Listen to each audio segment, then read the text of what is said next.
Hey guys, this is Infinity No What Ifs. I hope you are doing well. Please support to subscribe this channel to watching new interesting stories and to get all videos in real time. Please subscribe. So in this video, we will see what if Naruto was the last shinobi after Kaguya's fall in DxD.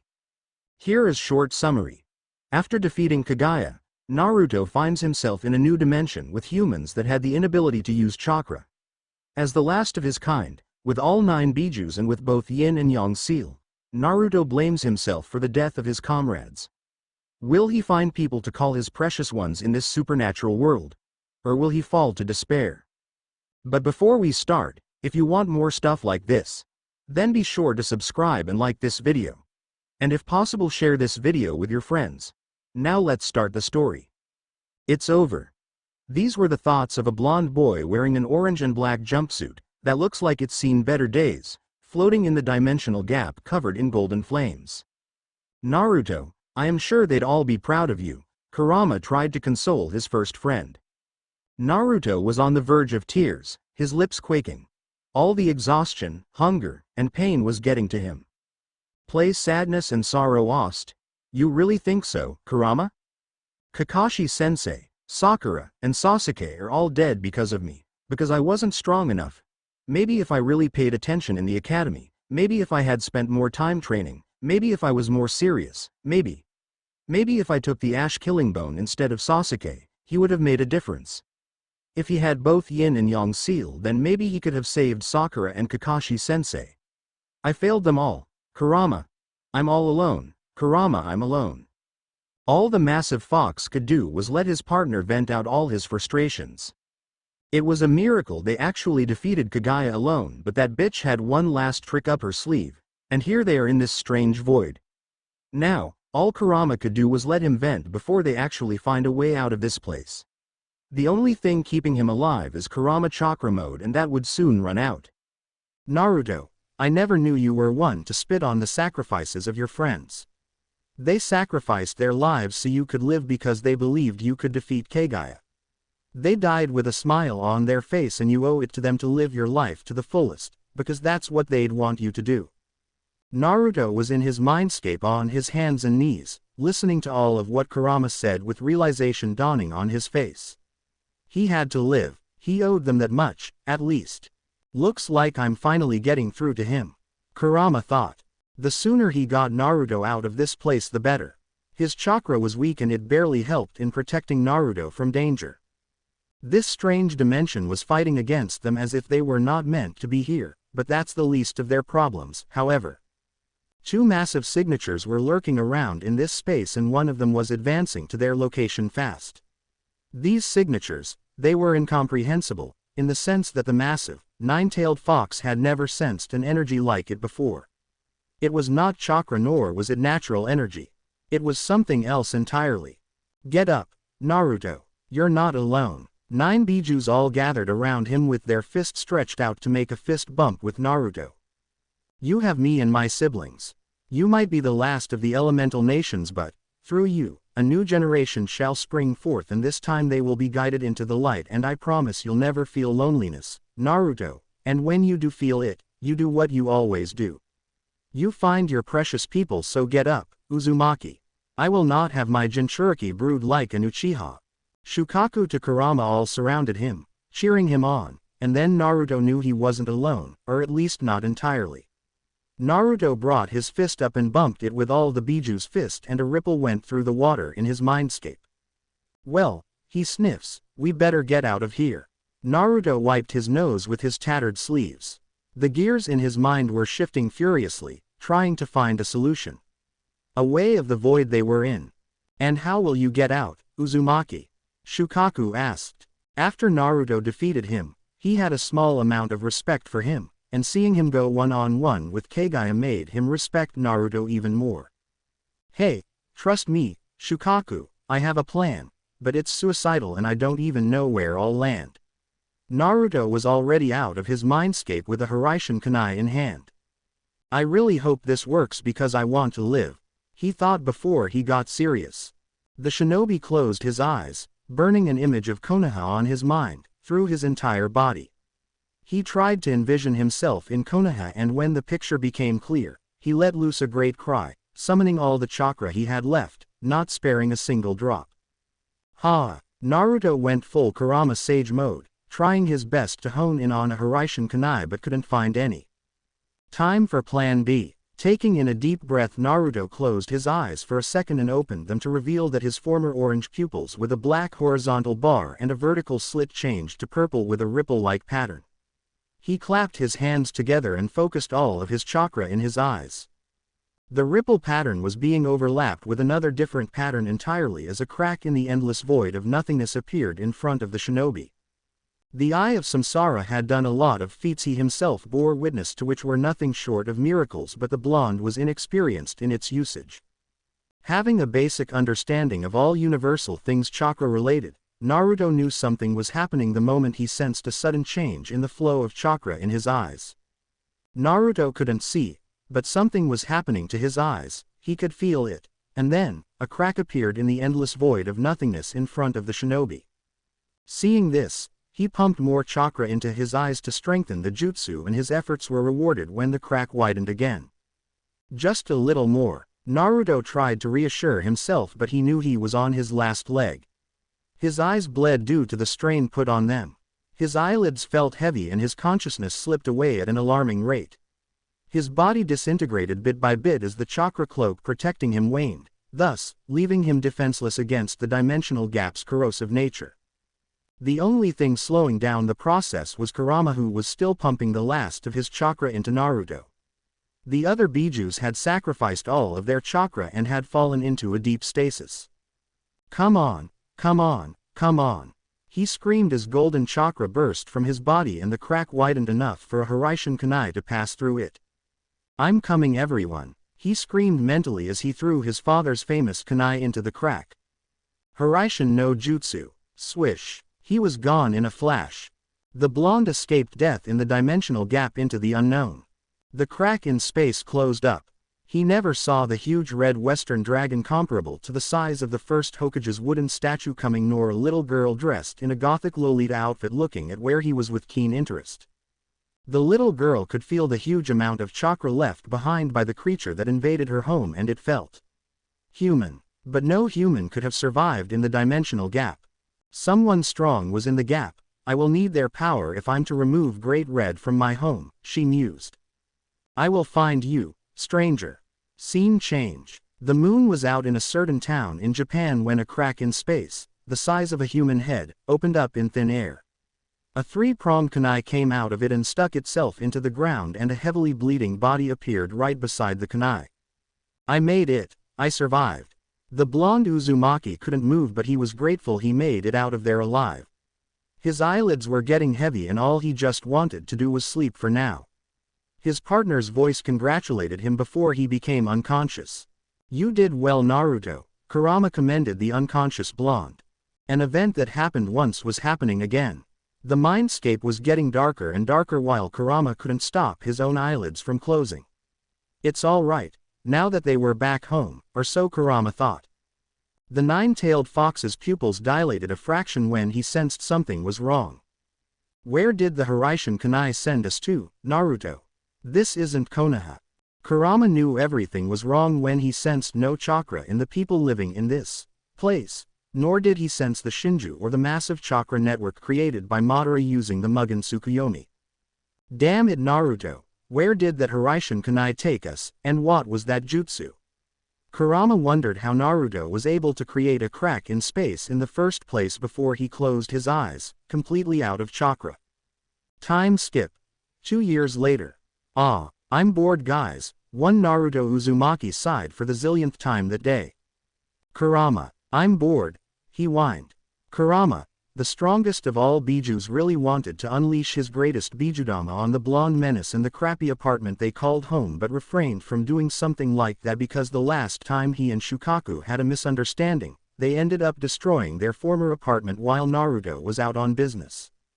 Something bad happened that day, something really bad. Oh, Kurama still remembered that day like it was yesterday. The blonde descended on them like they were a bunch of teenagers, and the pranks that followed. Oh God, Kurama and Shukaku lost a part of them that day. Just ignore him. Just bear with it, Kurama. At least until reinforcements arrive. Shukaku, sleeping beside Kurama in his chibi form, communicated with his brother telepathically. I don't think I can take this anymore, Shukaku, Kurama voiced out telepathically. You have to, big bro, I don't want to be in his crosshairs. You do know what happens to those that get an insignia of a bullseye with a spilled ramen cup on it, right? Kurama just had to endure because he loved his sanity. Whoever's marked with the Revenge of the Fallen Ramen sign is doomed for life, but luckily very few people knew a way out of this predicament. And what was the remedy, you asked? A sacrifice of 1,000 instant ramen to the ramen god Uzuramen was required. Of course, people thought this an urban myth because no one could find out the identity of the ramen god. Anyone that tried to investigate Uzuramen became a living shell of their former self. Kurama, so bored, the blonde Uzumaki wailed. Kurama, Naruto called out his partner's name in a sing-song voice. Shit, this is bad. Where's Saiken when you need her? The kitsune was already sweating bullets, looking for a way out of the pickle he was in.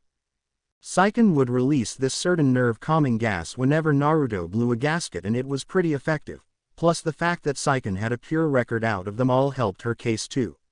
She was in Naruto's grace. The damn slugs never broken a thing in this shitty house. How she did so was a mystery to the orange fox. Oi, Shukaku, would you help a brother out? The nine-tailed fox called for help. Don't drag me into this, man. Come on, I'd do anything. Every biju for himself is the #1 rule of this apartment. Damn it. Okay, think, Kurama, think. What if I gave him a target? No, I'm not that heartless. Wait, maybe this could work. Go enroll in a school or something. Kurama, the ever-lazy fox, has once again saved its hide. No, I'm not cut out for school. Naruto refuted. Then go get a job, boy. Last time I checked you had 9 mouths to feed. You lot don't need sustenance. Then get us out of this crappy apartment. I'm still sore about our old house, you rotten fox. Go visit the old man in that ramen shop you frequent so much. Naruto froze when he remembered the old man wanted to tell him something important. And just like that, the blonde was out the window with a black muscle t-shirt under an orange leather jacket with the words, "Orange is awesome," styled at the back, and blue skinny jeans with orange sneakers. Praise ye the logs. Now that Naruto was out of the way, Kurama wondered where the adult magazine he was reading disappeared to. Scene change. Everything was going normal in Delit Ramen shop today. Customers were coming in and out of the establishment, ordering different kinds of ramen. A fly was buzzing around looking for its next victim to torment. The chefs were busy making ramen in the kitchen before a special globe started blinking red and the alarm systems went frenzy. This could only mean one thing to the chefs of Delit Noodle Shop. Look alive, boys. I want all hands on deck. The top chef bellowed in a sergeant's voice while pacing in front of all the assembled chef in the kitchen. There might be a chance that one of us is going down today. May the best chef win. He gave everyone one last glance and turned around. Let's take down this son of a bitch. Roger, Sarge, the whole crew shouted. After the short motivational speech by Hiroshima, the owner of the noodle shop, Naruto blitzed in, skidding to a stop in front of Hiroshima with his eyes narrowed. Gimme your best shot, old man Hiro, he challenged. Oh, it's on, Uzumaki. And like that, all the chefs rolled up their sleeves with one goal in mind, to fill up the monster in front of them. Cups upon cups of ramen were sacrificed to the ramen god, but they all fell in front of his divine retribution. He's pushing me to my limits. I don't think I can hold on much longer, one of the chefs lamented. The situation looked bleak. It was a clean defeat, and Hiroshima was a man of honor. I concede, Uzumaki, Hiroshima admitted a clean defeat. Hey, don't worry, old man, the day you defeat me is still thousands of years away, Naruto stated with his trademark ear-splitting grin. Ah, that hit the spot, he sighed, patting his stomach. The Naruto face-off was a tradition that began 2 months after Naruto's first visit to the noodle shop. The official score is Naruto, 34, Hiroshima, 0. And the best thing about the Naruto face-off was that the ramen was free. Everyone knows that Hiroshima became a millionaire not too long after Naruto's first step into the door of Hiroshima's little shop. The old man called Naruto to the counter and placed a bowl of broth in front of him.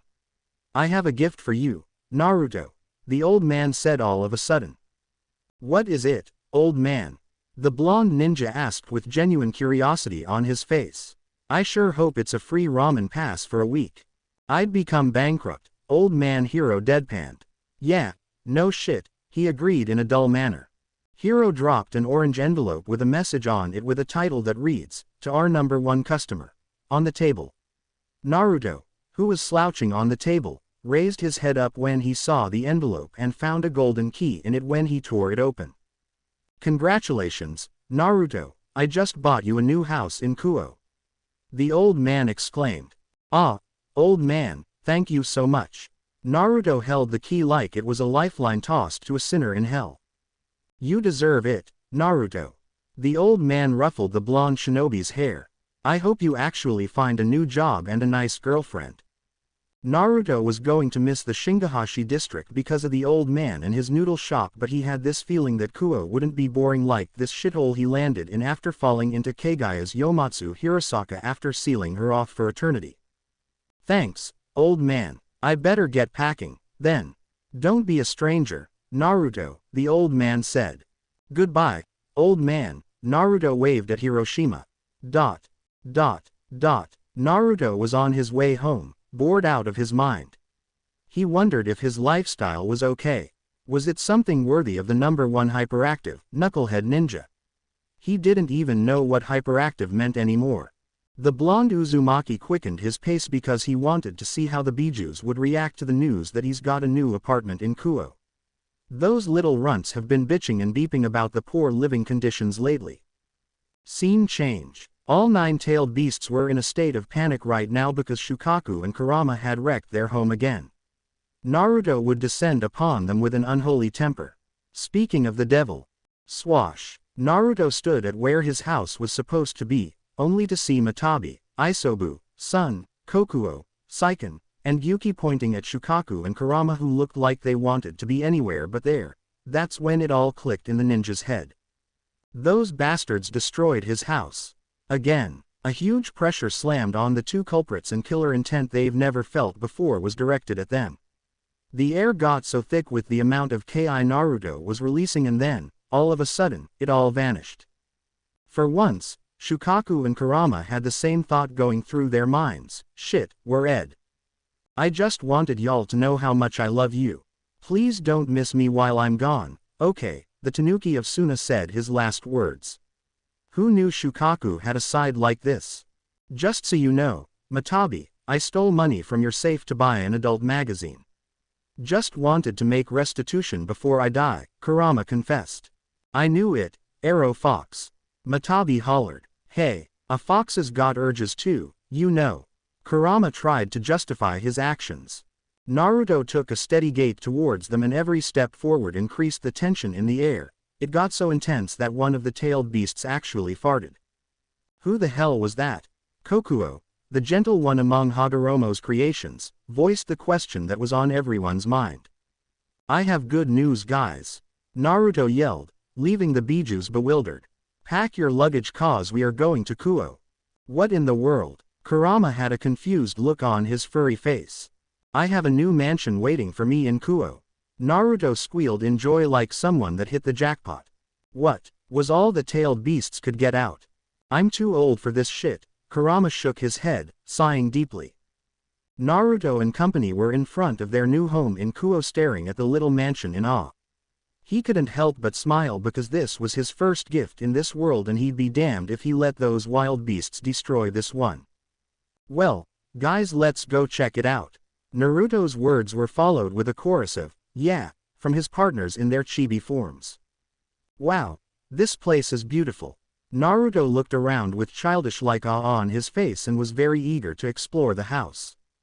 The living room had all kind of furniture with a black LED TV on the wall, 3 couches positioned at the right angle to have a full view of the TV, a dining room, a kitchen with the master bedroom beside it, and stairs leading to the first floor. Describing things. Naruto started unpacking and brought out a blank paper, brush, and ink. It was time to fortify his new home with the new seal he was working on. Fuinjutsu at its basic was ink and paper performing impossible feats. The Bijus were at the top of the food chain in the elemental nation, but even the majestic-tailed beasts fell to the power of Fuinjutsu. It was no doubt one of the strongest ninja arts in the Shinobi world. A whole hidden village was wiped out because of their affinity for Fuinjutsu. It was a good thing Naruto picked up this art while on his training trip with Ero Sennin, bless his perverted soul. Naruto made shadow clones to unpack and make sure the first floor was ready for use while handing seals to them that had a specific function to put around the house. While the shadow clones were busy fortifying their home, Naruto had bigger fish to fry, and that was the chibi family he had left and their tendency to destroy his house. All right, line up, guys. All the 9-tailed beasts in their chibi form line up in a row on the glass table. Now, this is a new house and that means new rules to go by, and I've got 2 rules for y'all, Naruto said with his game face on. No one, Naruto glared at the ones that had the tendency of getting into trouble, is allowed to fight inside this house. If you have a beef, go settle it in a forest away from civilization. And, Kurama yawned, staring at Naruto with a dry look. The strongest of the 9 Bijus just wanted all this over and done with so he could watch that soap opera he loved so much. You'll all return into the seal when I'm out. I'm not going back into that sewer. Shukaku's crazed voice was accompanied by a nod from all his siblings. That's my mindscape we're talking about, Baka Tanuki. Naruto snapped. This is outrageous. You're taking away our rights to free movement. Don't question my authority, Shukaku. It's either you're in or out. Oi, Kurama, do something. Sorry bro. Every Biju for himself, Kukuku. Shukaku muttered something about evil blondes and stupid foxes under his breath but complied with the rules set in stone. Boss, the kitchen is filled with all kinds of food commodities and there's instant ramen too. Several poof sounds were heard all around the house to signify that all the clones were done with their individual tasks. Kurama switched on the TV as soon as Naruto entered the master bedroom. Each Biju wandered off to do their own thing. Naruto came out wearing a burnt orange sweater and black pants, his wet hair sticking to his forehead. You're going out. He glanced at the scene airing on the TV and shook his head in amusement. Gotta get myself familiar with the roads and stores. Bats are crawling this city. Be careful. Naruto waved over his shoulder and strictly ordered Kurama and Shukaku to main order while he's gone. A simple but, maybe effective solution. Anyway, those two are prone to destroying things, so putting them in charge of protecting his property seemed logical to him. Naruto seemed to ponder over his decision as he neared the gate. The roars of protest that hit his ears was well worth it. He didn't want to come back to a destroyed mansion. The hero of Konoha was walking down the streets of Kuo, taking in the sight of the skyscrapers, the cars, different kinds of cars, the billboards, the aeroplanes in the sky, and a lot of other fascinating things. He saw 2 couples holding hands and kissing in public while others waited for the green light before they crossed the road. Inhabitants and their strange behavior and traditions. Imagine Naruto's surprise when he saw the map of the world. This world was bigger than the elemental nation by a fair margin. Learning about the 7 continents and the seas, mountains, and other wonders of this world was a very pleasant experience for the unpredictable ninja. He also learned this world has been through 2 bloody world wars. The cycle of hatred was everywhere, it seems, and most of these humans don't even know that there's so much more that lurks in the dark, that all the legends and stories were all true. It was a shame, really. Without magic, these humans have devised ways of traveling at abnormal speed, devised weapons of mass destruction, and learned to heal many different kinds of ailments. Makes you wonder how much they would have improved if they had something like chakra at their disposal. With a heavy sigh, the child of prophecy sat on a bench in the park as his mind drifted back to the first time he woke up in this new world. Flashback. The beeping sound of a patient's monitor filled the ward where a certain someone that just survived fighting a goddess for several days without food or rest was lying in. An IV drip supplied fluids into his body. In a certain sewer, drops of water created ripples on the knee-length water. It was so silent the sound of a drop of water rippled across the entire room. The gate restricting Kurama was long gone, but the tail's beast and his siblings were nowhere to be found in the dark. A lone ray shined on a blonde-haired boy lying on the surface of the waters. "Wake up, Naruto," a certain feminine voice called out to the blonde Uzumaki, barely above a whisper.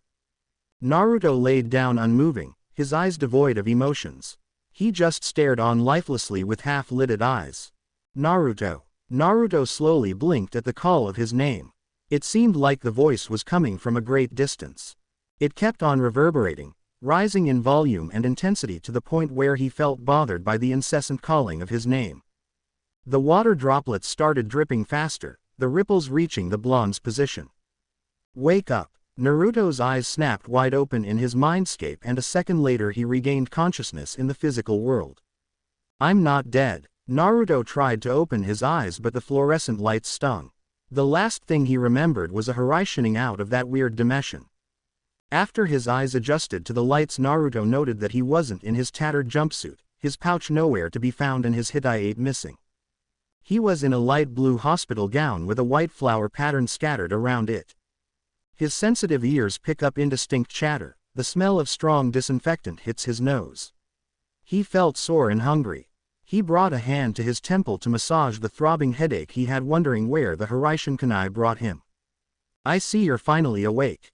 Naruto snapped his head to the source of the voice to see a black-haired man wearing spectacles dressed in a doctor's garb. The blue-eyed youth tried to sit up, but the pain wouldn't let him. "Take it easy. You've been asleep for a week now.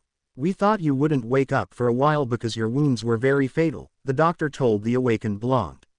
"I thought you wouldn't survive, but your body miraculously healed itself in front of my eyes, mister." The doctor trailed off. "Naruto. Naruto Uzumaki." Naruto introduced himself. "Damn, a whole week. That fight really took a lot out of me, huh?" the shinobi pondered. "Uzumaki-san. My name's Takasugi Izumi, but you can call me Dr. Talk," the doctor introduced while helping Naruto to a sitting position and cushioning his back with a pillow. "Where am I?" was all Naruto could manage to wheeze out before he started coughing due to his dry throat. "You're in Takeshi Teaching Hospital in Shingahana District. I have a lot of questions for you, Uzumaki-san." The doc offered him a cup of water. "Please call me Naruto. I was never one for honorifics." "How did you receive such fatal injuries, Naruto-san?" "Had a big fight, doc. It must have been a very one," Dr. Talk said with a hint of disbelief in his face. "You have no idea," Naruto replied, rolling his eyes. "Your Japanese is great, but you don't look like the average Japanese. I tried to find anything that would identify you, like a wallet, a passport, an ID card or a phone, but all I could find was 3 tri-pronged knives and a headband." The doctor pointed at the objects beside the table. "You're not from here, are you?" The doctor's entire body language shifted to that of someone on edge, and Naruto grew nervous because he wasn't sure if this guy was hostile or friendly. "I came from a very far away place," Naruto replied to the doc. "An illegal immigrant?" Takasugi queried. "Yes," the shinobi lied.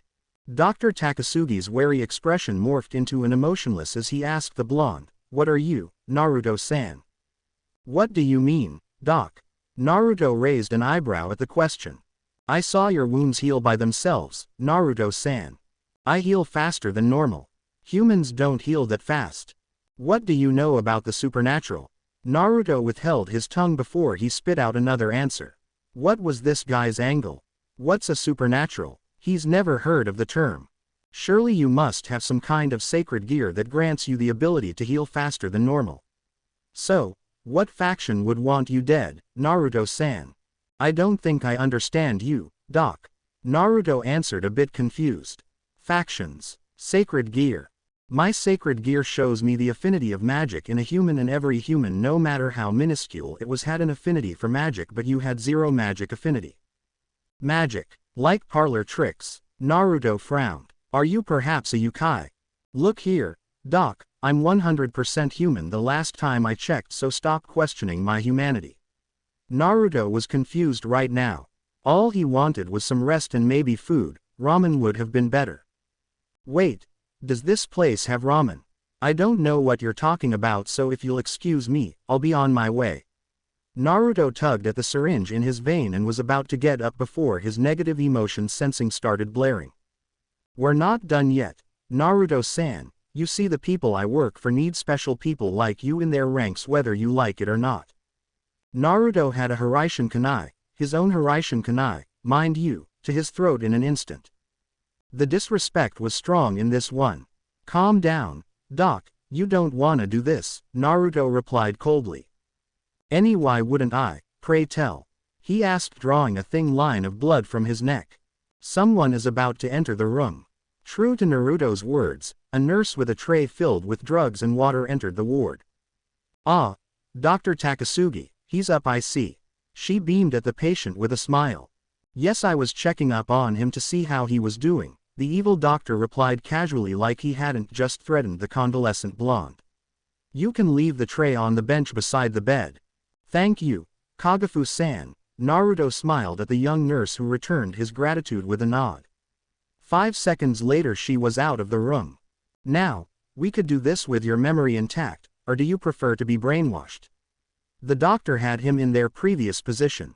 Naruto was officially pissed, and not to mention in an inner turmoil now. On one hand, he could just beat the shit out this guy, then interrogate him to gain info on this world, but that was the only scenario he could think of where the doc did not lose his life. But on the other hand, all other scenarios he thought of ended with the poor sap dying. Naruto had to make a decision, and fast. Look bro, I really don't wanna kill you, so let me go and I'll pretend like this never happened. Aren't we a little cocky, Naruto-san? After all, I'm the one with a weapon here. The doc had a crazed gleam in his eyes that Jugo had when he was high on senjutsu. TCH, you leave me no choice then. He sighed regrettably. Before the doc could blink, Naruto had him in a chokehold with his feet dangling in the air. Takasugi was really afraid because he just became the prey in an instant, but when he looked into Naruto's glowing, purple eyes, he knew his time was up when the last shinobi alive placed his right hand on his head.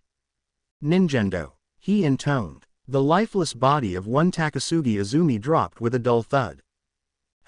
Interesting. Looks like there's more to this world than meets the eye. A poof later and a perfect replica of the dead doctor stood in Naruto's place, and the body of the doc was nowhere to be found. Flashback end. Naruto stood up from the wooden chair he sat in to backtrack through the busy street back to his house. Mind out, coming through. A brown-haired boy on a collision course with a stationary Naruto, who was having a conversation with his tenants, screamed out, but, unfortunately, the Uzumaki was too engrossed in the conversation going on and so they collided.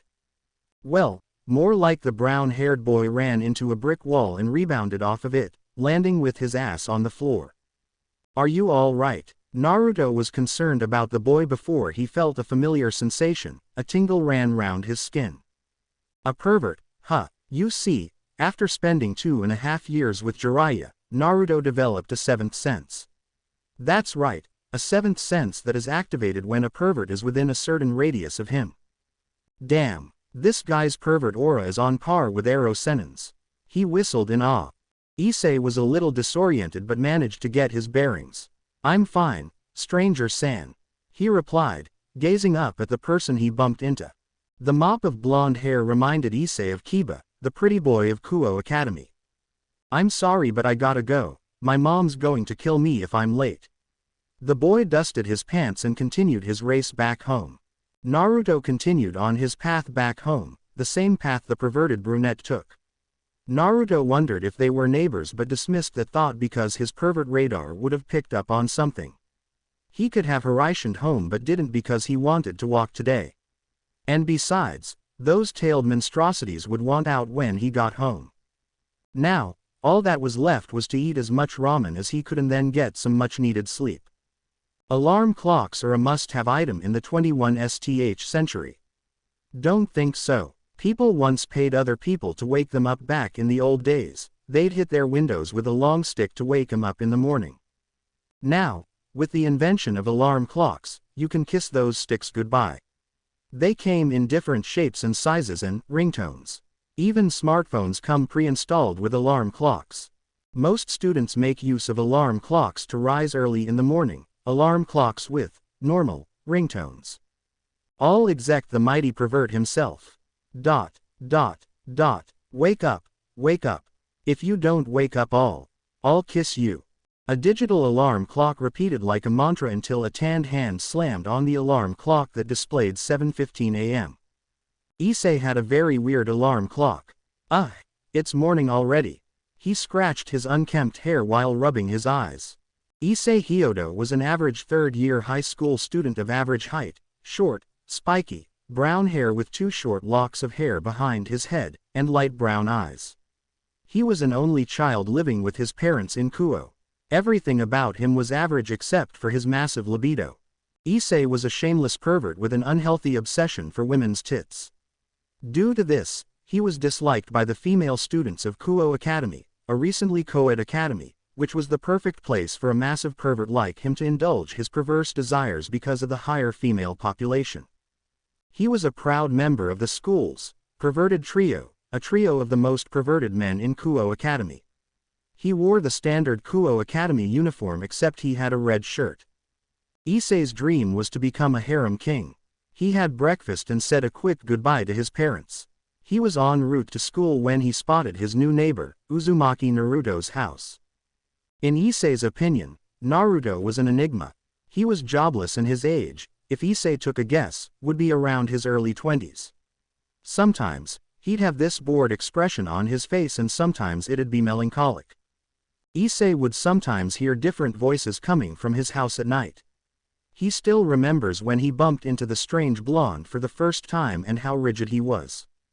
Issei quickened his pace, his mind drifting away while wondering about boobs. The kendo club girls' boobs to be exact. If he was lucky today, maybe he could sneak a peek without them knowing. Scene change. Uzumaki Mansion. Naruto was in bed, tossing and turning while muttering, "I'm sorry," and, "It should have been me," in his dreams. He grabbed a fistful of his bedsheet with beads of sweat covering his face and his expression was that of great anguish. The winds picked up as blue energy exploded from Naruto's body. The whole house shook under the presence of the blonde's chakra. There were loud clattering sounds coming from the entire house and Naruto was too deep in his sleep to notice he was subconsciously releasing chakra until he was snapped out of his nightmare by the voice of his friend. Dot, dot, dot. Kurama and the rest were in the living room just lounging around in the living room, bored out of their minds. Ever since they landed in this dimension, Naruto had never used their full power in battle and it was kinda boring for beasts that could cause tsunamis by waving one of their tails. They were a lot of powerful people in this dimension but the blonde just wouldn't fight unless it was deemed really necessary.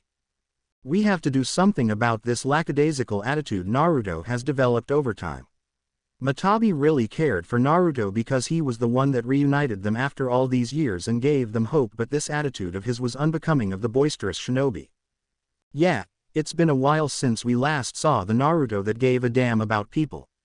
Gyuki knew the blonde had a tendency to butt into people's business, always wanting to help people shoulder their burdens but the current Naruto was a far cry from his former self.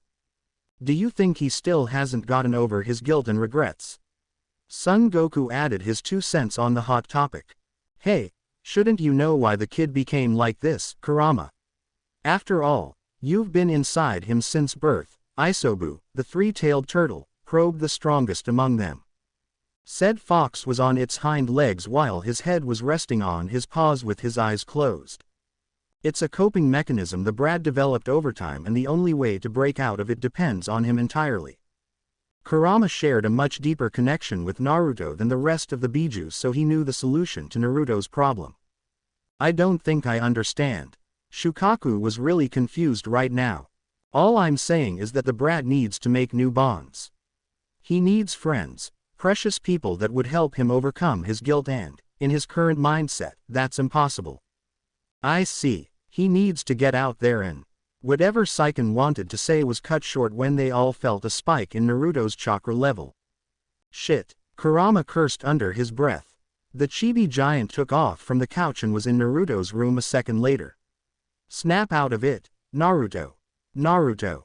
Naruto awakened with a gasp to the sight of all 9 Bijus on his bed looking at him with worry-filled eyes. Another nightmare. It was more like a statement than a question from the orange fox. I'm fine, Kurama. Naruto wiped off his face while trying to calm his erratic breath. You were releasing a lot of chakra while sleeping. Was I? They wouldn't approve of the way you are living. Kurama frowned.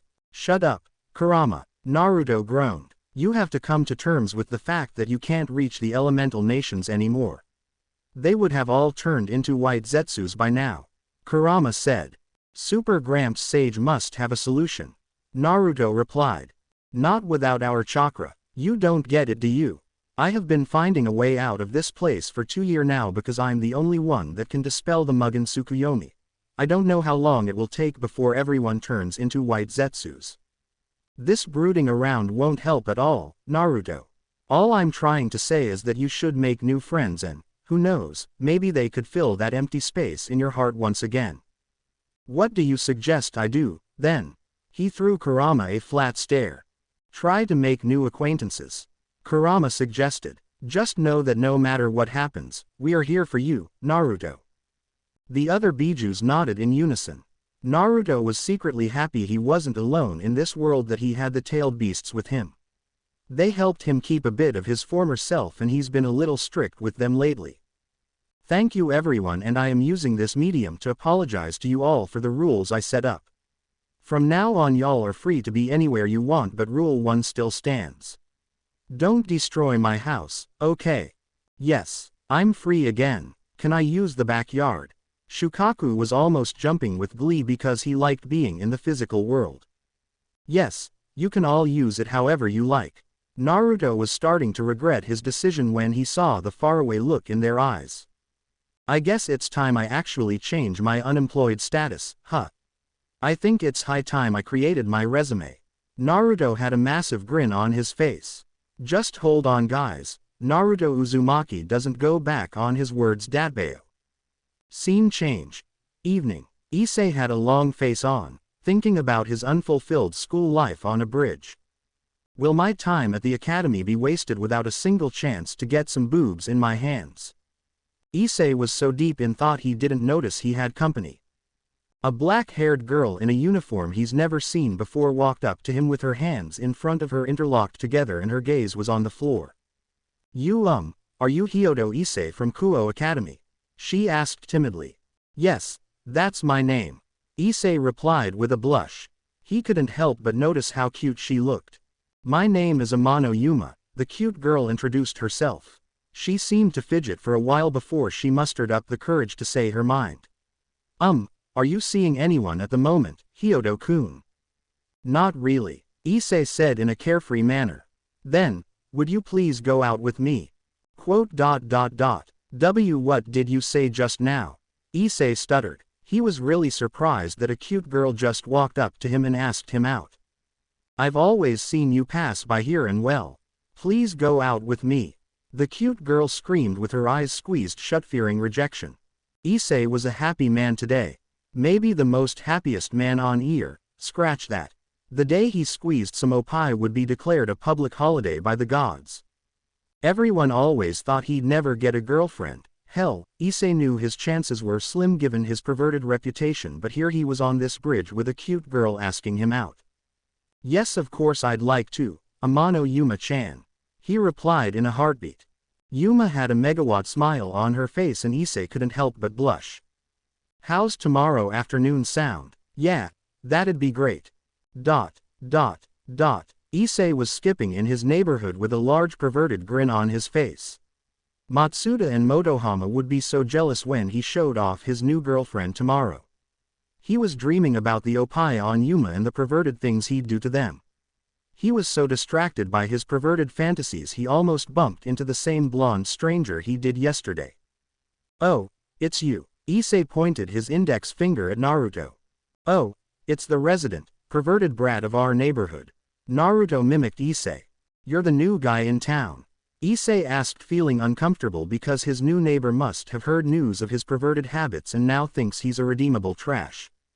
What about it? Naruto raised an eyebrow. I'm Issei Hyodo and I live in the house beside yours. Issei wanted to learn more about the blonde stranger. Naruto Uzumaki. Naruto introduced himself while putting a hand forward for a handshake. Issei shook Naruto's hand with his left hand, a smile on his pink face. So, what's up with the smile on your face? Naruto asked. Oh, a cute girl just asked me out, Naruto-san. Can you believe that? Naruto chuckled at his happy attitude. Good luck on your date, brat, I have important business to attend to. And, just like that, the blonde was gone. Issei stared at Naruto's back for a moment before making his way back home. It was cold, his back. Naruto was going to the local library to get 6 years' worth of knowledge into his head all in 1 week, and the good part was that he wasn't going to read a single book. No wonder the Kage Bunshin was his favorite jutsu. Kukuku. This is going to be interesting. I wonder what job Kurama and the rest would pick for me. He chuckled as he entered the local library. Scene change. A week later. Naruto woke up feeling energetic. He brushed his teeth, had a hot bath and got ready for the day. Good morning y'all. Naruto greeted the chibi forms of all the tailed beasts. Good morning Naruto, Naruto-kun, brat, they all replied. Naruto was thinking about breakfast. He had ramen in mind but he wanted something else because he was starting his new job today. The Bijus had picked a formal dress for him to wear. So, what did you guys decide on? Naruto asked, staring at the plush-sized W on his white sofa with curiosity written all over his face. Naruto was in front of an office in a black tuxedo under a white, long-sleeve, buttoned-up shirt, a tie and black matching pants and shoes with his resume in hand and hoping he's accepted in this establishment. Naruto knocked on the door 3 times before he heard a, "Come in." Taking a deep breath, he opened the door and entered the office. Naruto was offered a seat with a hand gesture to one of the 2 seats in front of his potential new boss. Scene change. Streets of Kuo. Issei and Yuma walked beside each other en route to their planned date venue when they managed to chance his friends on the street. He introduced his new girlfriend to his friends Matsuda and Motohama, with a sense of superiority and glee. Almost like he was gloating. Their reaction was predictable as expected, priceless surprise and betrayal reflected on their faces. Yuma linked her arm in his as he waved his friends over his shoulder, leaving them burning with jealousy. Issei and Yuma had lots of fun on their 3rd date. They went shopping, visited the park, the arcade, had coffee, went sightseeing and spent the evening in the park. It was getting dark and it was time to call it a day. I had a lot of fun today, Yuma stated while holding Issei's hand. Yeah, today was great, Yuma-chan. He breathed with adoration written all over his face. Say, Issei-kun, do you mind doing me a favor to commemorate our 1st date? Yuma asked with a smile on her face. This is it, my first kiss. Don't screw up, Issei, the brown-haired pervert scolded himself mentally. What kind of favor? Issei questioned his love interest, trying his best to conceal his excitement. She tiptoed, her lips curving into a wicked smirk and whispered into his ear, "Could you die, please?" Issei cleaned his ear with his pinky in the sheer bizarre nature of her request. He wasn't expecting that, at all. What he expected from her was a kiss. Sorry Yuma-chan, can you repeat that? Issei asked, a bit disturbed by the unusual request. I think there is something wrong with my ears. She stared at him, right in eye, her smirk widening further as she radiated a sinister aura. I said, could you die, please? In front of his eyes, his girlfriend's clothes burst into bits, leaving her nude except for her black panties covering her womanhood, while she transformed into something else. But in that split second of her transformation, he saw her tits, naked tits, the first tits he ever saw. Her new attire was something worthy of a BDSM outfit of sorts with wings, jet black wings, sprouting out of her back. I really enjoyed our time and I'll cherish the gift you gave me, so. She stretched her hands forward and a spear made of light formed in her hands. Please die.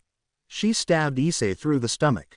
Issei coughed up a mouthful of blood, his eyes wide with shock, hurt and betrays. Why Yuma-chan? The bleeding Issei wanted to know why he was being killed. Yuma pulled her light spear out of Issei, the action making him fall to the ground without any support to hold his limp body. What a shame, really. He was really looking forward to impaling her with something nice, but he never knew she'd take the initiative, quite early, and impale him with something else entirely. You possess a sacred gear in you, so your existence poses a threat to us. Blame God for putting a sacred gear inside you. Yuma flew away, leaving Issei alone and dying with only one regret. He should have at least touched her boobs before she killed him. I'm dying and all I can think about is a woman's beep. What a shitty life, he lamented in his last moments. My blood reminds me of her hair, her long, crimson locks. I wish I could die with my head in between her beeps. These were Issei's last thoughts before he died. But what he didn't see was a red teleportation magic circle forming beside his dead body and a certain red-haired ruined princess stepping out of it. Scene change. The next day. You really don't remember Yuma-chan. Issei, a fully revived and healthy Issei, was hoping his friends would remember anything about his girlfriend, but it seems the perverts had totally forgotten about Yuma-chan. As if that wasn't weird enough, everything Issei had about her, like her phone number and her house address, was erased.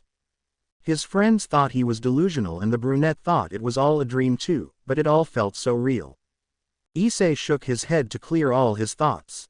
He woke up early morning in his bed, as if nothing happened yesterday. It was like he had a vivid nightmare. He woke up and did his morning ritual, but he only noticed something was truly wrong when he couldn't find anything relating to his girlfriend. He gripped his air in frustration and cried out to the sky. His venting was cut short when the girls of Kuo began gossiping about. Hey, did you guys hear about the hot, new biology teacher? A random girl asked. Yes, I heard he just applied yesterday. Do you think he's single? Yeah, I heard he's going to teach our class. Issei released a loud groan of utter exasperation. Hiba was already big enough of a competition, he didn't need a new one. The brunette slammed his head on the table with a bang in protest of whoever this new teacher was. Forget Yuma, he needed to protect his turf, Class 3B. The front door of Class 3B slid open and a tall, blonde man wearing a black tuxedo on top of a black turtleneck with black pants and a matching pair of shoes waltzed in with an aura of confidence and power. Good morning, class. I'm your new biology teacher, Uzumaki Naruto, he introduced himself with a straight face. Several squeals from the female students filled the air. They were going on about how cool and handsome the blonde was. Oh, Naruto-san. Issei was astonished to see his neighbor in school and as a teacher no less. He shot up and pointed a finger at him out of habit. Oh, isn't that the perverted brat? Something about him's changed, Naruto mused in his mind. Hey, Hyodo, and it's Naruto-sensei to you, Naruto acknowledged the brunette. Everyone was astounded by the fact that their perverted classmate knew the blonde teacher. Issei was going to ask Naruto if he remembered Yuma-chan but knew that now was not the time for that. Naruto wrote the topic of the day on the blackboard and started to elaborate on the day's topic for the students. Scene change. Break time. Rias Grimori was in the occult research club beside the window in her office looking down at the busy humans going around the school premises until her attention was drawn to a blonde man in black sitting on a bench with his eyes closed. Akano, who is that? Rias pointed at Naruto. Era, that's the new biology teacher, Akano Himahima, Rias' queen and best friend, one of the two great Onisama of Kuo Academy, said. Rias stared at the blonde shinobi for a while before diverting her gaze back to a white-haired petite female student in front of her desk.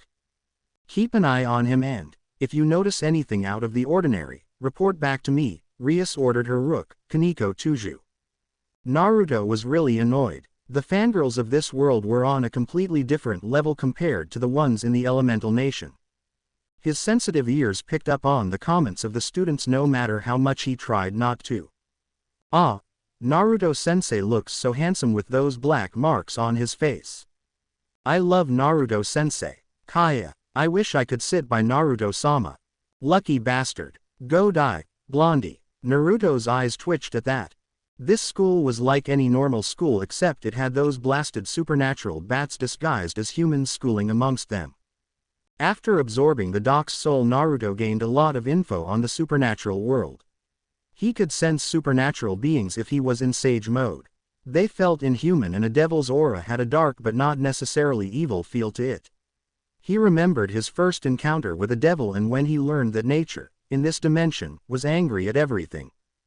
Flashback. After busting out of the hospital he was held up in for a week, Naruto knew he had to find a place to lay low for the meantime. The doctor worked for an organization known as the Hero Faction. This organization collected different kinds of sacred gear users to rid the world of devils and fallen angels. They recruited special people with special abilities using any means necessary to initiate them into the organization. Naruto didn't have time to deal with this organization, not when the elemental nation's inhabitants were still under the influence of the Mugen Tsukuyomi. The knucklehead ninja wondered how long it would take before everyone back at home would turn into white Zetsus.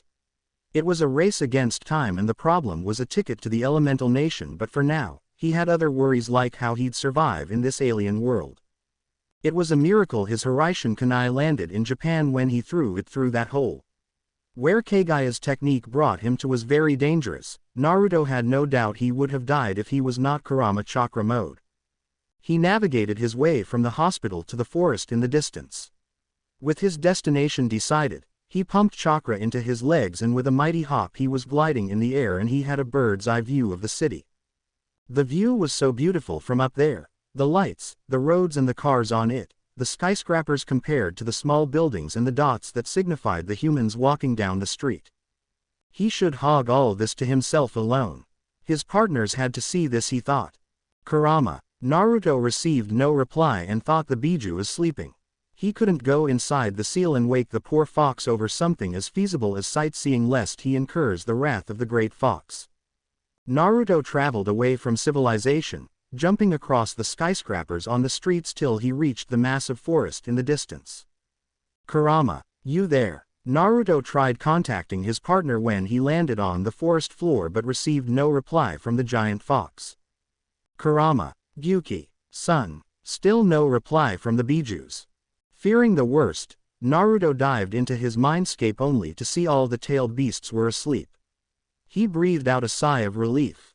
The fight with Kaguya was no doubt the hardest fight he's ever had. The fight with Nagato, Jubi Obito, and Six-Path Madara paled in comparison to the scale of destruction they left in the wake of their clash. The current state of the Bijus might be due to chakra exhaustion. Maybe they spent the last of their reserves into healing his body. Naruto exited the seal and sat in the lotus position on the floor of the forest, ready to draw in nature's energy before kill. Naruto's blue orbs widened to epic proportions. This wasn't right, this should not have been possible. The amount of malice he felt from drawing nature's energy wasn't supposed to be there at all. The hate wasn't on the level Kurama had before they became friends, but this caused great concern for Naruto. Nature was warm and kind back in the elemental nation. The aliens, supernaturals on this planet have managed to piss off nature. Naruto's musings were cut short when his battle instincts screamed at him to dodge. The blonde ninja rolled away from the position he was into a defensive stance when the position he was in exploded into debris. Who's there? Show yourself, he yelled at the hostile intruders. A monster walked out of the forest and into the clearing Naruto was standing on. Another pathetic human. The monster looked like a combination of a goat and a man. The hell are you? He bristled. Naruto had never seen something like this in his life. A creature with a human's upper body and lower body had the resemblance of a goat.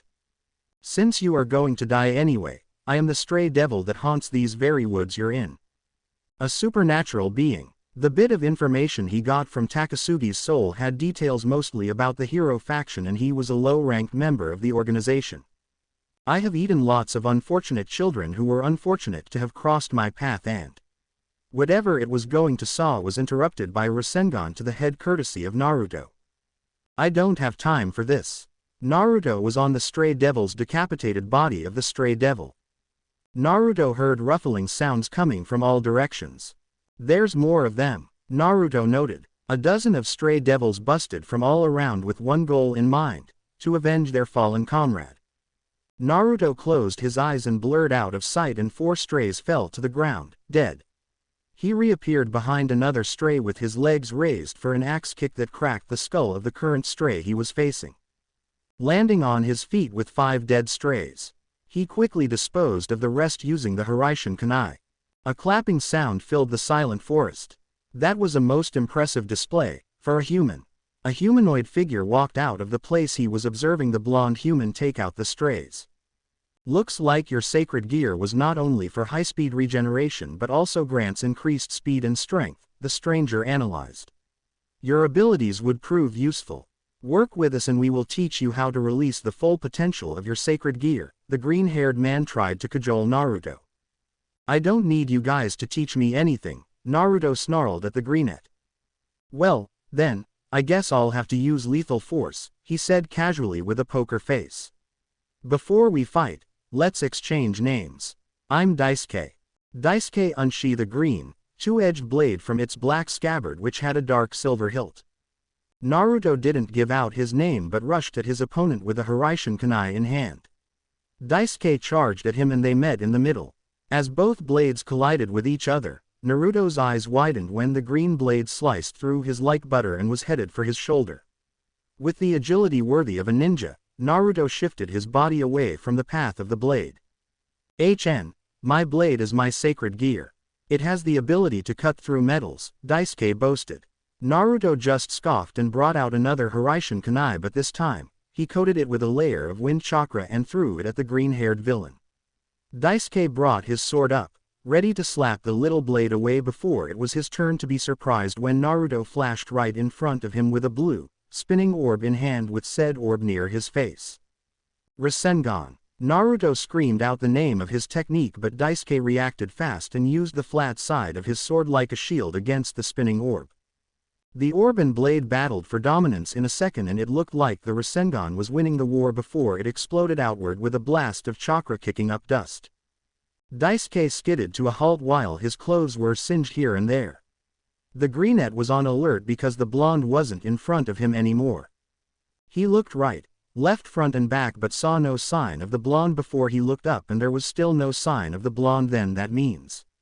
DxD backflipped away in time just before a kunai pierced his chin but his face was met with a vicious chakra-enhanced kick from another blonde which sent him crashing through the forest and toppling trees.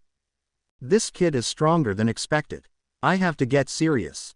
DxD knew not to underestimate the blonde Uzumaki anymore. The green-haired swordsman took in a deep breath and inhaled out and uttered two words.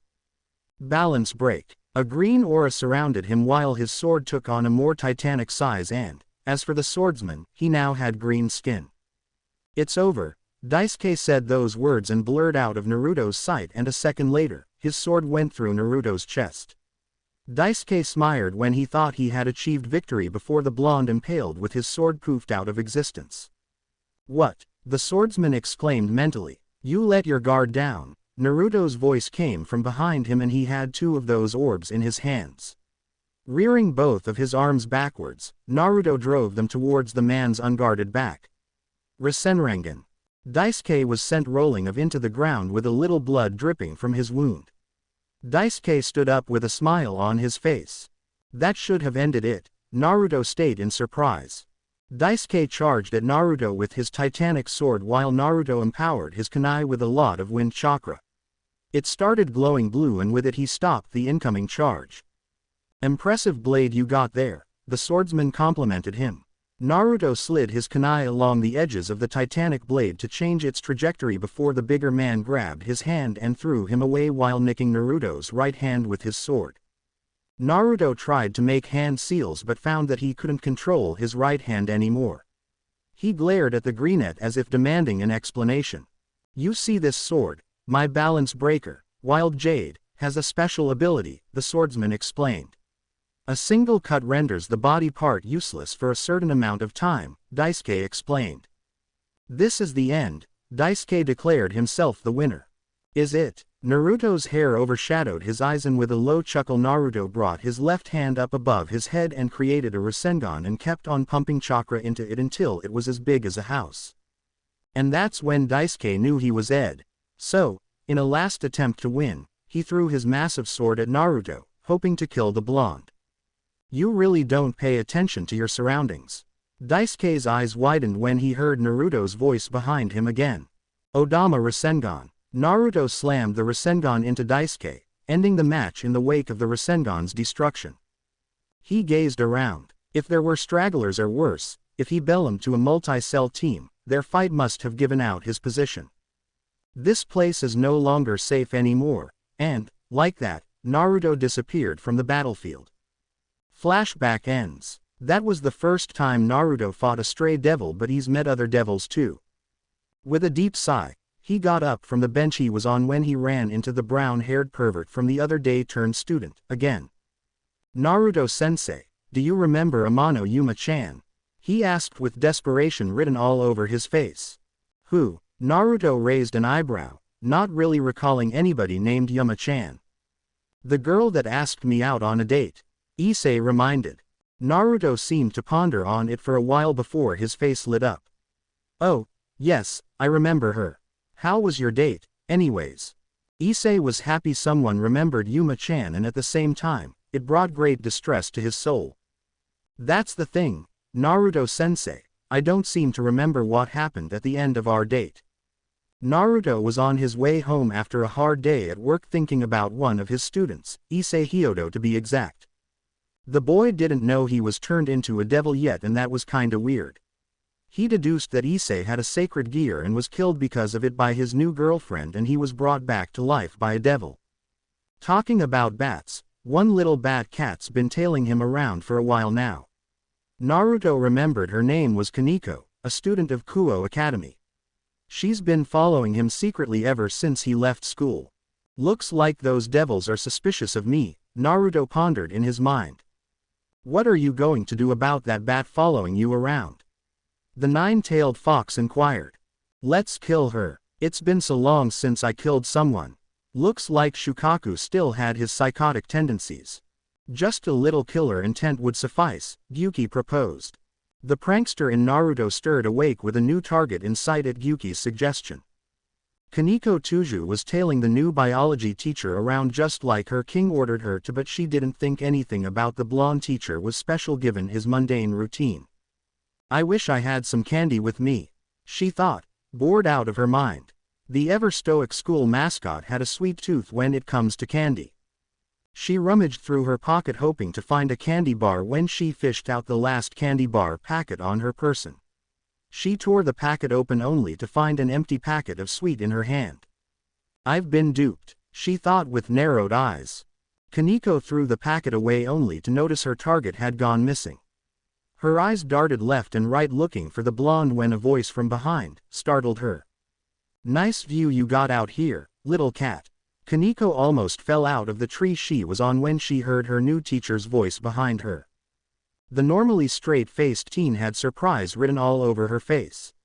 The blonde was behind her, standing on the same tree with his arms folded and a bored expression on his face. Kaneko was surprised because she was at a safe distance looking at him in the street below, so how did he get behind her so fast and without her knowing at all? You haven't answered my question, little cat. A mighty pressure slammed down on Kaneko, and all of a sudden the air got so thick it was becoming hard to breathe. Kaneko saw her death flash before her eyes, and it was a very one. The Nekomata saw the visage of a nine-tailed fox snarling behind Naruto before she blacked out. Huh, did I go overboard? Naruto asked no one in particular with a sweat drop. Great, just great, Naruto deadpanned. This is your fault, Octopus. I'm not the one who released killer intent. The eight-tailed Octopus defended himself. How was I supposed to know that the damn thing would render her unconscious? A chibi Naruto raged inside the seal. Aw, forget it, I'm gonna leave her here. Naruto Hiroshined back home knowing tomorrow was going to be a hectic day. Scene change. Kuo Academy. Issei was in the occult research club in front of Rias with Akano, Kiba, and Kaneko. He remembered he was almost killed by a fallen angel named Denasiage before he was saved by Rias, and he woke up a few hours later with her hot naked body beside him on his bed. Issei had never been so happy in his life, not when his mom cooked his favorite meal or when Yuma-chan asked him out, nothing compared to seeing her heavenly opie. Rias promptly told him about his new status as a devil, and he was pretty devastated to learn that he wasn't human anymore. Issei, everyone in this room is a devil. Rias dropped the bomb on Issei as her bat-like devil wings came out from her back. Issei gasped in surprise and took a little step back out of fear but was surprised to see his own devil wings behind him. She also told him about his girlfriend being a fallen angel and that everything that happened to him was real, including his death. Issei wondered why his friends didn't remember about Yuma, which made Rias tell him about fallen angels' ability to erase human memories. After Rias introduced him to the other members of her peerage, she explained all about the evil peace system and his position as a pawn in her peerage, which made Issei's self-esteem deflate. Seeing his crestfallen look, she told him about the pawn piece specale ability to turn into any other piece except the king in battle, which increased Issei's confidence. She also told him about all devils' weakness to light energy. She told him about how humans summon them to form a pact. The upside of all this was that if Issei did well, he'd get his own servants and he could do whatever he wants with them. Guess the brunette's dream of becoming a harem king was still possible. Issei's first mission wasn't quite eventful, but when he was going back to the occult research club, he almost lost his life again. This time it was a blue-haired female fallen angel by the name Calawarner, and in this life-threatening situation, Issei unlocked his sacred gear, which takes the form of a red gauntlet with a green gem on it on his left hand. This made the fallen angel retreat because she wasn't expecting him to have a sacred gear. After the little skirmish with the fallen angel, Issei got back to the occult research club. He told Rias of his encounter and his new power. She congratulated and told him he could manifest his sacred gear anytime he wanted to. Now that the fallen angels know you're a devil, you have to be more careful, Issei, and don't think you can take them all on. Now that you've unlocked your sacred gear, the redhead warned her pawn. Yes, I understand, Bucho. I'm going home. Issei dismissed himself. Scene change. The next day. It was morning and Issei was on his way to school when he saw a cute blonde girl in a nun's outfit on the floor murmur something about how clumsy she was. Hey, there, are you all right? Issei offered a helping hand. I'm fine, thank you. The blonde nun took Issei's hands. I'm Issei, the Red Dragon Emperor introduced. Nice to meet you, Issei. I'm Asia. Sorry, but I'm a little bit lost. Do you think you can help me out? The blonde nun told Issei with a blush on her face. Scene change. It was night time and the light of the full moon shone brightly on one miserable blonde ninja who had an extremely bored expression on his face, with one hand his pocket and a grocery bag filled with ramen on the other. He could have harassed home, but he actually enjoyed walking home swinging the bag with eerie step. He took his mind flashing back to yet another hard day at work. Stupid hormonal teenagers, Naruto grumbled under his breath. What are you going to do about those devils back in school? A chibi Kurama appeared over Naruto's head with a poof. For now, we do nothing. He was thinking about the white little cat and how she felt like a yokai up close. Those devils are going to be wary of you, Naruto. Let them be, Kurama. I don't have the time nor energy to waste on dealing with little bats. Meow. Naruto's inner conversation was interrupted the moment a small cat jumped into his path. Huh, black cat. Naruto pointed at the black cat in front of him and his eyes flashed with melancholy for a brief second when he remembered a certain excuse of a certain Cyclops. What are you doing out here alone, cat? Naruto rubbed the cat under its ear, making the cat purr in satisfaction. Oi, Naruto, that's not an ordinary cat. I know. This cat reeks of devil energy and chakra. Naruto scooped up the black cat after having a discreet conversation with Kurama, who was in the seal the moment they sensed the cat. You're bringing an unknown yokai home. It'd be fun, and besides, I'm bored. We're gonna have lots of fun, little cat. I'm gonna call you Tora. Naruto said, petting the cat. Scene change. It was 3:12 when Naruto finished with the last class he had for the day. And as for your assignment, I want it on my table tomorrow morning. Do you hear me, brats? Naruto barked at his students. Hi, Naruto-sensei. The whole class chorused. Naruto just made his way out of class when a pale blonde-haired student walked up to him. The kid seemed like a devil. Hello, Naruto-sensei. My name is Kiba Yudo and, if you don't mind, Rias Gramori requires your attention in the Occult Research Club. Naruto raised an eyebrow at the blonde kid in front of him. Tell that Gramori brat to come to my office if she needs anything. Naruto was already 2 steps away before Kiba stood in his way with a smile on his face. Your attention is really needed, Naruto-sensei. It's about a topic she's having trouble with. Whatever it is, it can wait. I have to get home fast so I can feed my pet cat. Go away, kid. Naruto dismissed the blonde knight. Naruto knew why the voluptuous bat wanted him in the ORC, and frankly, he didn't give a shit about what she wanted or any stupid warning she would give him. Kiba was quite dissatisfied about the fact that he couldn't bring Naruto to the orc, but he was kind of surprised because upon probing his energy levels, he realized Naruto had 0 magic or light energy. So, what faction did he belong to?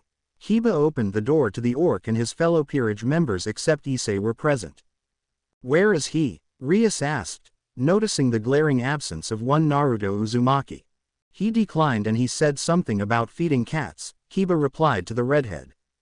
Oh, are you sure he's a supernatural, Kaneko? He's sinister and hostile. I saw my own death, Bucho. Kaneko was really shaken up by Naruto's actions the other night. I'm not sure, but his scent is that of a human. Human? Rias questioned with a frown. Yes, and a strong smell of a fox, the white-haired rook stated. Era, Naruto-sensei is a yokai? Akeno asked. He's not a yokai, Kaneko corrected. For now, just steer clear of him, okay? He might be onto us. We don't have enough info on him. Rias was about to continue before Issei barged in screaming at them to please help save Asia, which Rias declined, but Issei wouldn't see reason. That place is enemy territory, Issei. But Asia, whatever Issei was about to say was cut off by Rias. You're not going and that's final. But, Issei tried to argue, but Rias and Akeno left the orc to meet Sona. Fine, I'll do it myself, Issei said, with his boosted gear activated. I don't know whether you're brave or stupid, but I'm coming with you. Kiba secured his word beside his hips. What? You'll get promoted to any other piece if you enter that church, but you can't defeat them on your own. That's where we come in. Kaneko too. Issei was happy because the chances of saving Asia just went higher. The school mascot just nodded her head. All right, let's go. Scene change. Achoo. Naruto sneezed on Tora, who was on his lap. Someone's talking about me. Naruto ignored the growling cat in his lap and the cat scratched Naruto's face with its claws. Gah, damn cat. Get back here. Naruto chased the cat around the house while Naruto's face gained more marks that healed on spot. Is this really the human that managed to evade the hero faction for this long? I must say, I'm disappointed, the black cat mused. And why does Ophis seem so interested in him? Tora stopped on top of a table with its fangs bared and its tail raised up like a tiger ready to pounce on a deer. Oi! What's with that look, Tora? The cat's face went blank and it jumped at Naruto's face, intending to claw out his eyes. Scratch. Asterisk. Gah. What the hell did I do this time, Tora? Scratch. Asterisk. Don't you like the name? Naruto asked, a bit weary with his hands shielding his face. Somehow, the cat nodded. So, how about Garfield? Naruto received a sharp claw to the face. Would you like some ramen? Naruto asked with a glimmer of hope in his eyes. Meow. Somehow, Naruto knew the cat just said no to ramen. I hate cats. A flaming, blue cat hissed inside Naruto's head. So, what's your name? Naruto questioned the cat as if it could speak. It's fine to tell me your name, cat. I know you're a yokai, the blonde ninja said to the cat. For a second, the cat froze before it regained its composure and a mischievous smirk formed on its face. The cat transformed into a voluptuous young woman with black hair and hazel eyes in a black kimono and a yellow obi. Looks like the cat's out of the bag, NYA, the woman disguised as a cat spoke for the first time. Naruto's eyes twitched because of the skimpy outfit she wore and how her huge beeps were almost visible. You haven't answered my question, Tora, Naruto reminded. The cat-turned woman walked towards Naruto with a sway on her hips. She cupped Naruto's face and settled her generous butt on his lap. It's Kuroka NYA, she licked his whisker marks. Naruto was getting uncomfortable with the situation he found himself in. How was he supposed to know that the cat was going to be this hot in human form? So, what do you want with me, Catwoman? You're quite popular in the Chaos Brigade and you've managed to gain the attention of the Ouroboros Dragon God. A very impressive feat actually, Kuroka explained to Naruto while tracing her fingers on his abs. The Auburn what now? Naruto was really lost here. Was her boss's name God or Auburn whatever or Dragon?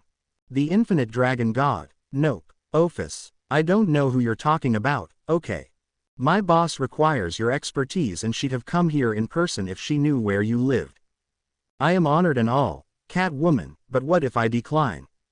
Kuroka giggled at that. You'll get the blessing of Ophis if you join us NYA, we could definitely use someone like you in the Cow Brigade. Naruto hummed at the perks but he had something else in mind. What is the goal of this organization? To remove the strongest dragon god from the dimensional gap, NYA. If your master wants my services then she must grant me a request. That sounds fair. You're quite the celebrity in the hero faction, Naruto-san. Kuroka had heard about the blonde and his escapades. The rumors of a human smart enough to evade the hero faction entirely and strong enough to defeat some of its stronger members was sure to attract attention. The reason why they stopped trying to capture him was unknown to Kuroka. Hero faction I'm afraid we have a little misunderstanding between us. Naruto was calm on the outside but on the inside, it was another thing entirely. It's that stupid organization again. Are our fates intertwined or what? I thought I saw the last of them when I went to Kyoto. I wonder how Kuno is doing these days. That fake Kyuubi must be doing fine in Kyoto. The fact that another Kyuubi existed in this realm was a hard pill for Kurama to swallow. I miss the youngin', Naruto-kun. Let's pay her a visit sometime. Matabi, too, was surprised to learn that this world had creatures somewhat similar to her in appearance, but they were on the brink of extinction, unfortunately.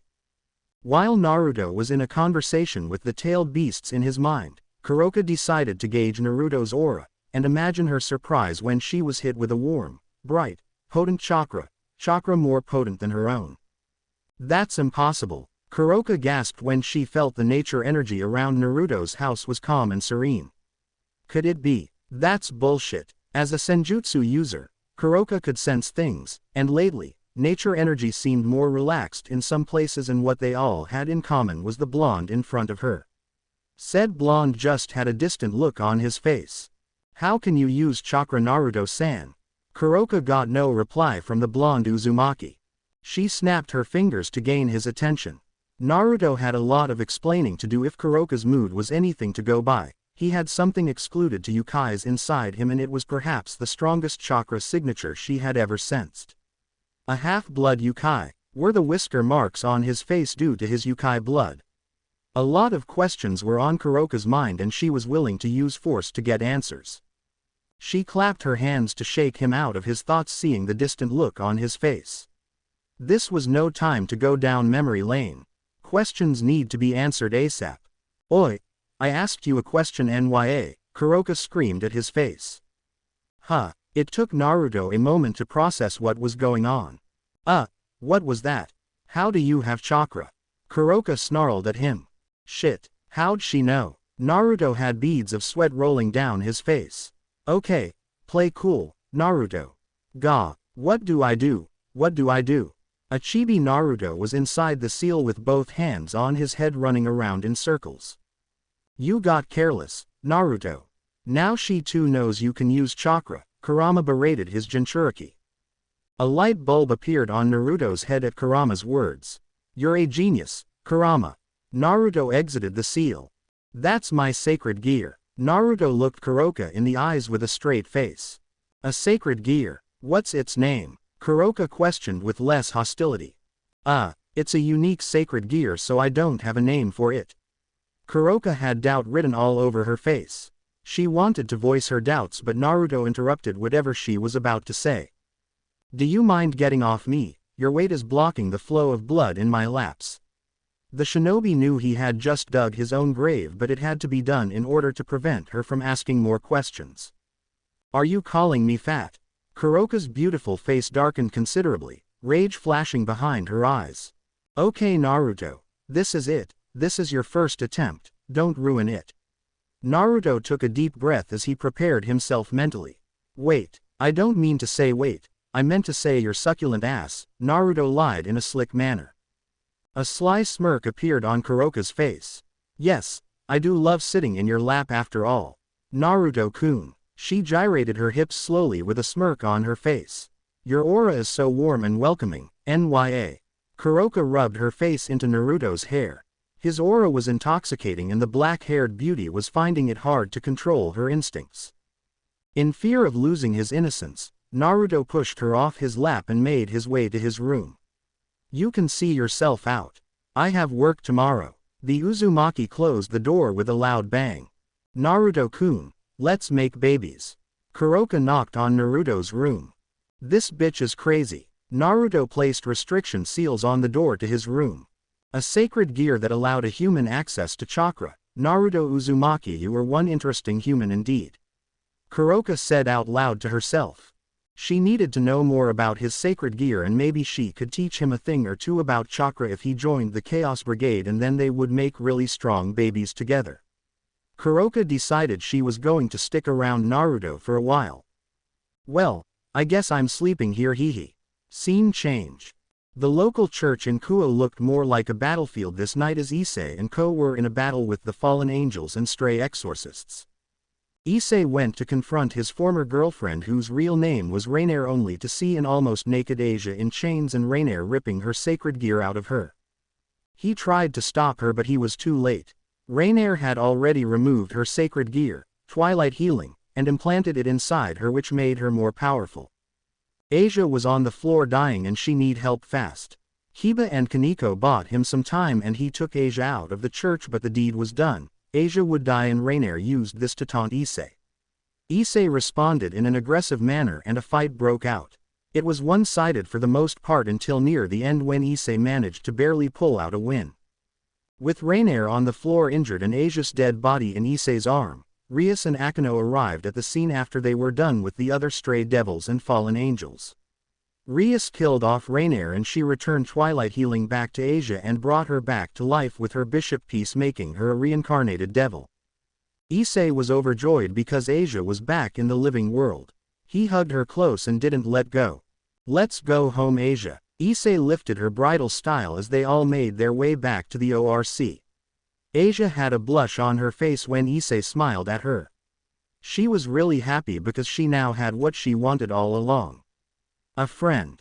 The morning rays of the sun crept in through the brown curtains behind the windows of a certain shinobi. A blue bird perched on a tree chirped loudly with its eyes closed shut as if it was screaming at a certain shinobi to wake up. Said shinobi squeezed his eyes shut in exasperation due to the intense rays of the sun. The first thing he noticed was that his orange blanket wasn't covering his body and there was extra weight around his chest down to his legs and unmistakable numerous tingling sensations of hair sprawled all over his arm, chest and jaws. The shinobi wondered which Biju was sleeping on him but that thought was thrown out the window when he opened his eyes to a mess of black shiny silky hair. With reflexes gained from his time in the elemental nations, he flipped the intruder on the bed and a kunai poofed into existence in his hands with its sharp edge resting on the pale neck of the intruder. A feminine gasp of surprise was what stopped Naruto's reflexes on time. He took his time to actually look at the intruder and was a bit annoyed to see it was the cat woman. He watched as her expression went from surprise to fear before finally settling on mischievous. I never knew you were into something like this Nya, she beeped under him. Kuroka's verbal tick was really weird for Naruto. What the hell are you doing in my room? He asked in suspicion. Naruto knew his seals were active so how did she get in his room? He suddenly remembered something about devils and their teleportation circles. He'd have to do something about that. I was cold and lonely and you were so warm Nya, she replied. Naruto took the kunai away from her throat and got off her to prepare for the day. Where are you going? Kuroka asked as she sat Caesar-style on Naruto's bed. Her kimono had fallen off her shoulder exposing a good portion of her boobs. The next time you sneak into my house will be your last, the shinobi replied and closed the door to the bathroom with a click. Naruto was a very interesting person for Kuroka. Many men would have stared blatantly at her tits but he didn't even spare a glance at the insides of her revealing outfit. It takes great self-control to not gaze at a supernatural woman in a lustful way, but here was a human not even taking a glance at her orbs. Naruto Uzumaki came out of the bathroom 10 minutes later with a knee-length white towel wrapped around his waist and another one wrapped around his hair. He made his way downstairs to make breakfast only to see Kuroka in the kitchen. He raised an eyebrow at her as she poked her nose into his cabinet. "Don't you have any food item in your house other than ramen?" she asked, but got no reply from Naruto. "You need to eat other things than ramen nya. You'll never understand the divinity of ramen like I do," Naruto replied sagely with a bitter smile. "What are you doing here anyway? Don't you have work to do?" the knucklehead ninja asked. "I've decided to stick with you for a while and you don't know everything about chakra like I do," Kuroka boasted. Naruto scoffed and shook his head while he wolfed down his ramen. "What, you think I'm a slouch when it comes to chakra?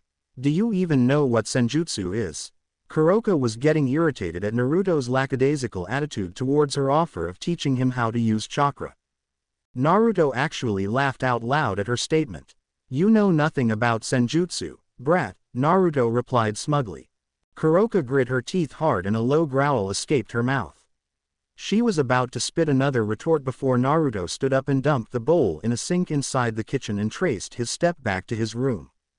Naruto walked out fully dressed for work a few moments later. "Cat woman, I'm going to work so you're..." "Huh, she's gone." Naruto shut the front door and pocketed the keys and took off in the general direction of Kuo Academy. He couldn't shake off this feeling that he just created trouble for himself. Everything will work itself out. Scene change. Kuo Academy. Kya, Naruto-sensei. Look at how he's so modest. It's that blonde bastard again. Looks like some things never change, Naruto mused as he walked around school to the staff room. His musing was cut short when he heard a bespectacled female student with black hair styled in a bob cut called out to him, and, beside her stood, another bespectacled, female student with long, black hair. He remembered her to be the student council's president. What was her name again? Was it Senna or Sabirina? He'd figure it out eventually. "Good morning, Naruto-sensei." Her elegance reminded Naruto of the clan heads, especially the Hyugas, back at home. This one would be a stick in the mud type, no doubt. "Good morning to you, Sonic," Naruto greeted her. "It's Sauna, Naruto-sensei," she corrected, "and this is Tsubaki." Tsubaki greeted Naruto and he did the same. "Naruto-sensei, we have a lot to discuss, please walk with me," she admonished her blonde teacher. "Lead the way, Sokka." Naruto shrugged off the glare he got from Tsubaki. "Don't look at me like that, people's names are really hard to remember," he defended himself. Naruto and Ko entered the student council room, which had a round table and chairs in it, and the walls were painted light green. She took a seat in one of the chairs while Tsubaki stood behind her. He noted that she was a bit tense, but Four Eyes' body language was really calm. "So, what's up?" he asked, sitting with his legs crossed and his fingers folded on his lap. "It's come to our attention that your way of teaching is a bit crude," Sona said. "What, you calling me a lousy teacher?" Naruto retorted as he uncrossed his legs. "No, a student complained about you outrightly refusing to help a student in need." "When did I?" He pondered for a moment before realization dawned on him. "It's about that Grimori kid, huh?" Naruto had a feeling that was all this was about. That meant only one thing. This girl's a bat too. "You seem a bit annoyed, Naruto-sensei. This is not something to scoff at. You refused to help a student in need of your expertise and other students complain about your lukewarm attitude in class. You are one of the most intelligent teachers in school, having graduated from a prestigious university with a PhD. And you also." Naruto couldn't help but yawn because of the current situation he found himself in. The girl wouldn't just shut up. "Yeah, so all you're trying to say is that I should smile more, right?" Naruto asked. Whatever she was about to say was interrupted when Naruto stood up from the chair he was in and made his way towards the door. "I get it, Glasses-chan. I promise to be a good teacher from now on," Naruto said as he exited the room. "What a madao," Tsubaki scoffed. Sauna stared at her queen and couldn't help but give a nod of agreement. I think he's aware of the supernatural, Bucho. There's something about him that keeps me on edge. Who knows, maybe he possesses a low-level sacred gear, Sauna said. She remembered her new pawn, Saji, was ready to have a familiar and wondered if Rias wanted a familiar for her pawn too. Scene change. Kuo Park. Stupid humans of this dimension. Naruto grabbed his hair and yanked at it in exasperation. Today was quite like any other day except he had to introduce a new student to his homeroom class, Asia Argento, and it turns out that she knew the Hyodo kid. The boys wouldn't shut about how cute Asia was and even some female students thought he was in a relationship with her. Naruto cursed as he walked around the park and couldn't help but notice that the section he was in seemed empty. He couldn't sense any human nearby. That only meant one thing: a magic barrier had been set up. As he was wondering who would place a magic barrier in a park of all places and why, his analysis was interrupted by a certain cat. Uzumaki Naruto. Kuroka screamed out as she emerged from a magic circle. The blonde shinobi couldn't help but groan in exasperation. "What is it with you, cat woman?" he asked, clearly frustrated. "Fight me." Kuroka took off at Naruto with her fist balled up and her cat tails and ears out.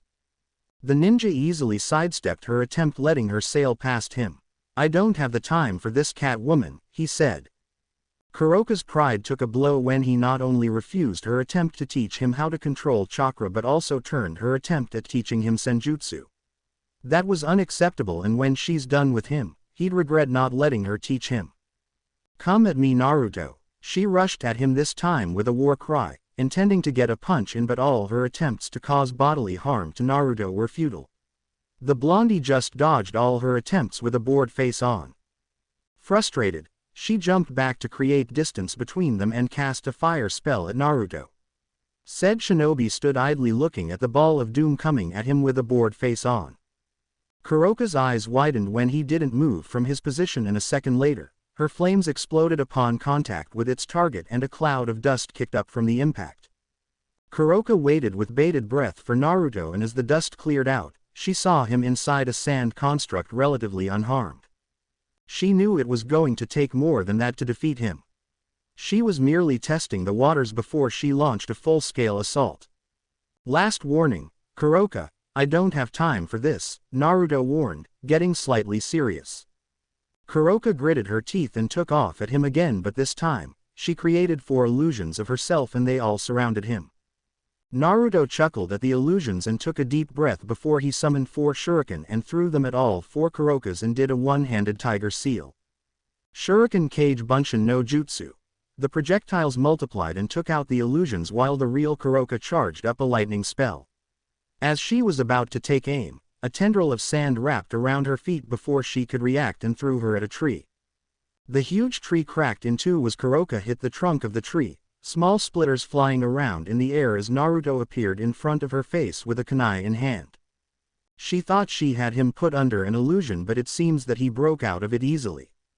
"How?" she asked in shock before she passed out, courtesy of a karate chop to the neck. "Troublesome woman," the ramen-loving blonde sighed. Now he had to take care of her unconscious body. He carried her body bridal style and was about to Hiraishin her home before he heard the familiar voice of a certain student.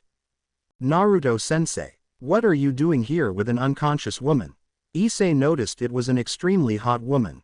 He cursed his luck in tears. "Someone I know." Naruto sighed at the current situation before he walked away from the park. "You have a hot friend, sensei?" Issei asked. "What happened to her?" the brown-haired pervert asked curiously. "She tripped and fell," Naruto answered. Issei faceplanted at the sheer absurdity of his reply. How can a trip knock someone unconscious? "You ask too many questions, Hyodo. What happened to you?" The blonde teacher inquired about the current condition of Issei. He looked like he just went through hell. "Oh, I was training," Issei answered with pride. "Why did you train?" Naruto asked. "What is your purpose for training? What drives you?" For some reason, he immediately regretted asking that question. "I want to become the harem king," Issei screamed in glee. He was the weakest member in Rias's peerage and only high-class devils were eligible to have a harem. That's why he desired to strive harder to reach his goal. Naruto facepalmed when he heard his reasons. Why did I ask anyway? He picked up his pace. Wait for me, sensei. Let's go home together. The brown-haired pervert ran towards his sensei. Scene change. Uzumaki Mansion. The time read 5:15 p.m. when a ding rang from the kitchen and Kuroka woke up with a gasp. She wondered where she was before she remembered what happened in the park. That jerk. She barged into Naruto's room but the blonde wasn't in. She checked the rooms upstairs but still no sign of the blonde. She idly wondered why his house had a lot of rooms when he lived alone. She checked the kitchen and bathrooms and still no sign of Naruto. Her anger was rising to epic proportions and she needed an object or a certain blonde to vent her anger on.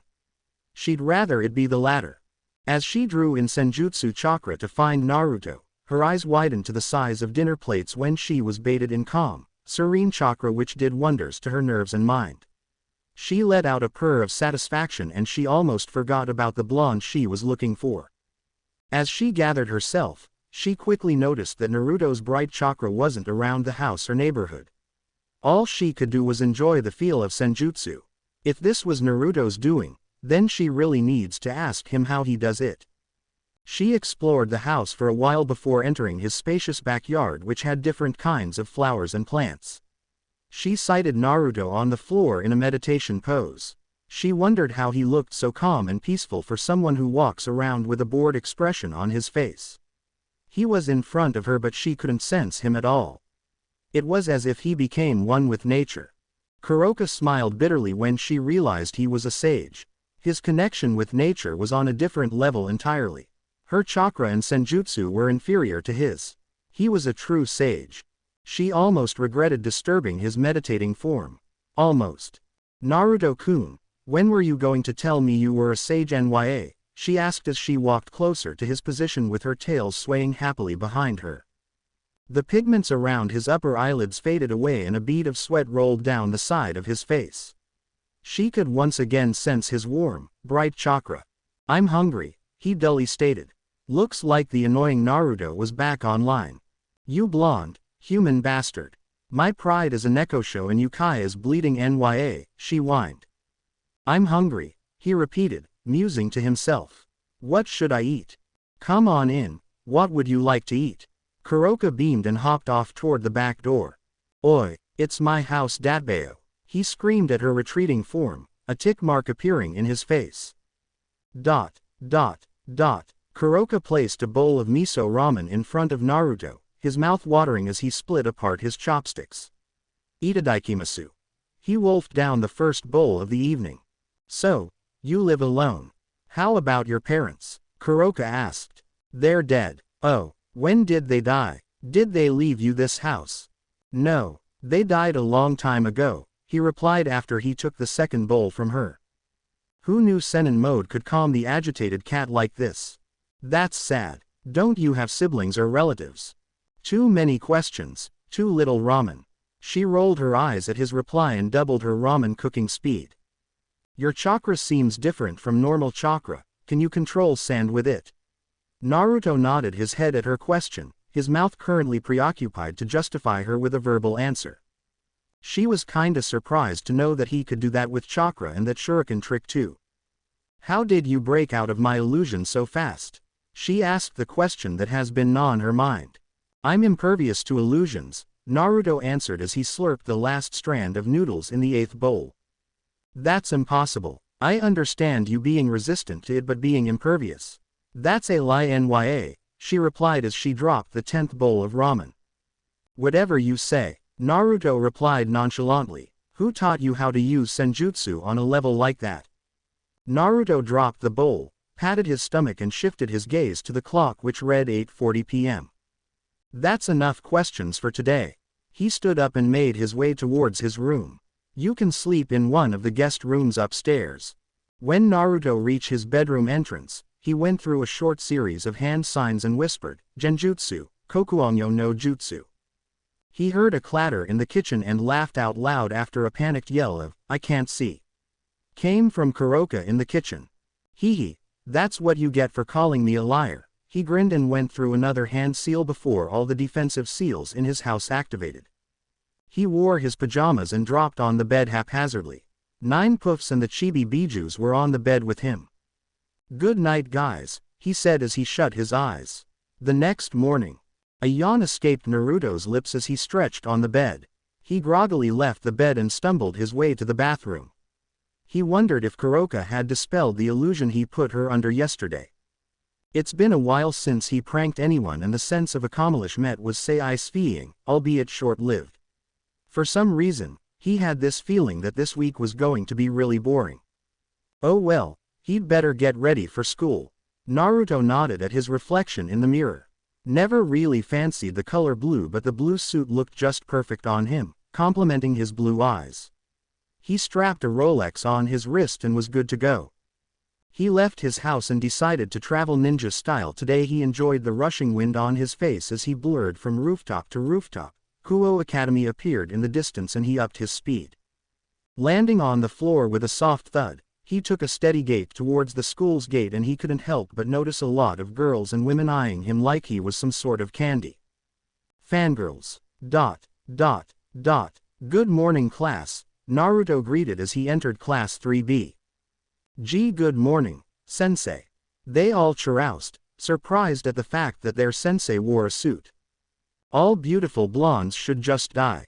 A male student cried out loud. Settle down, Naruto ordered as he wrote the topic of the day on the board.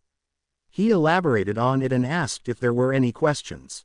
Receiving none, he noticed the new girl and Hyoto weren't in class today.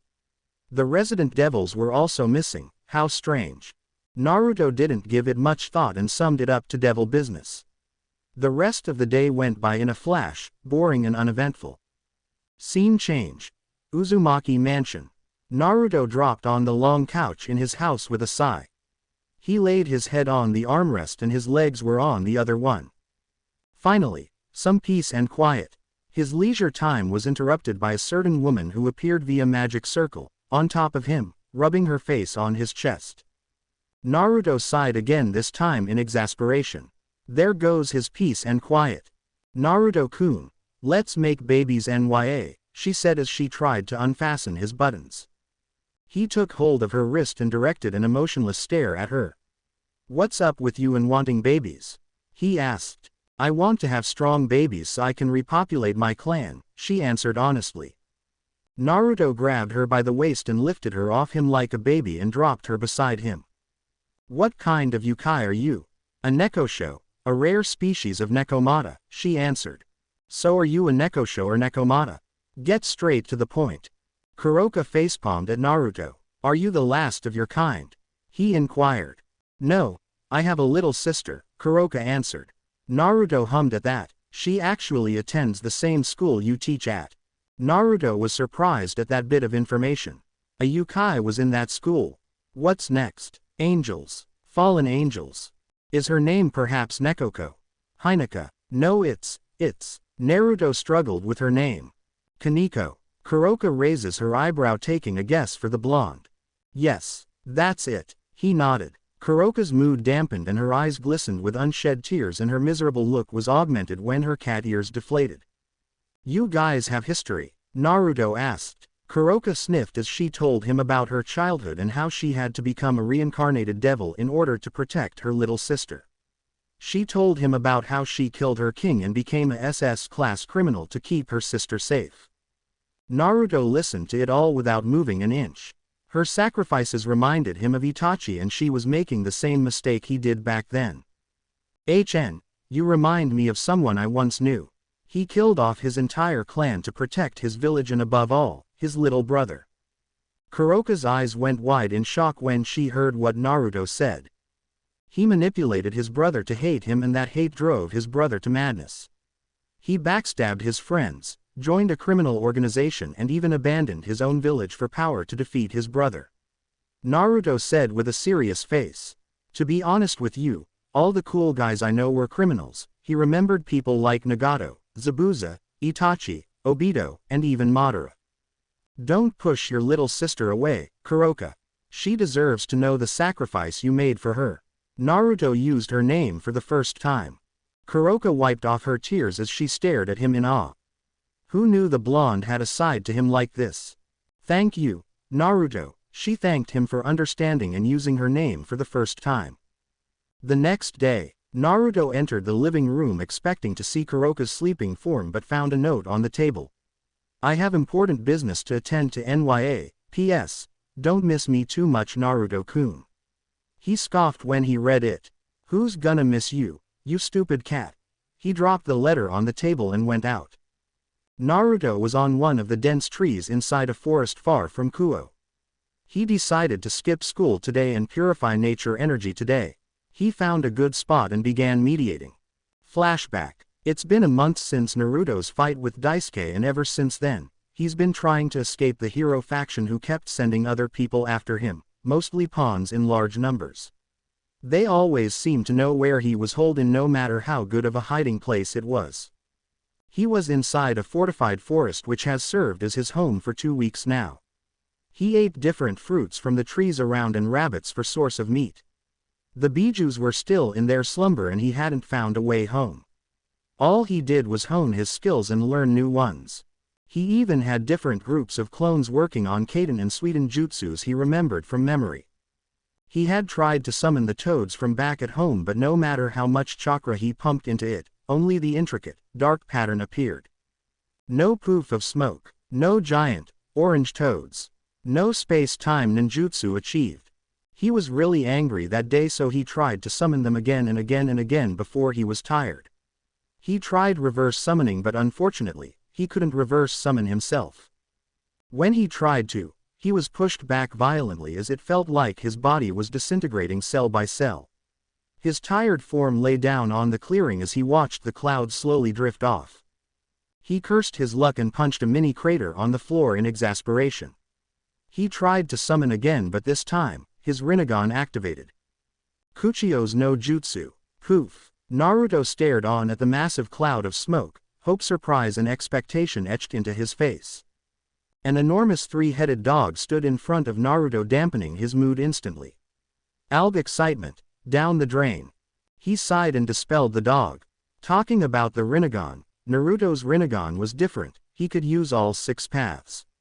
He hadn't explored this new Rinnegan yet due to the fact that he hadn't mastered the base Rinnegan abilities. He could control up to 4 clones to harness the chakra in nature's energy, which wasn't abundant like in the elemental nations. Something else was in the air. It took a lot of meditation to enter Sage mode once again.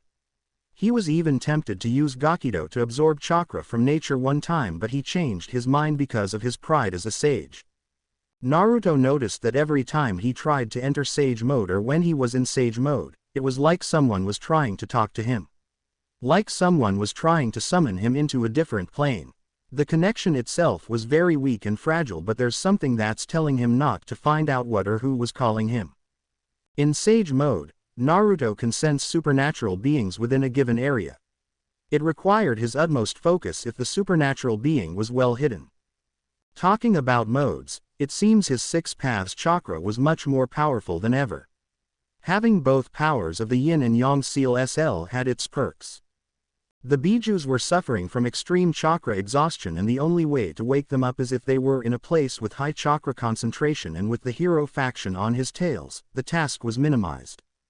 A light disturbance entered Naruto's range in Sage mode, and a second later, 6 clones leaf Shunshin to where Naruto was sitting.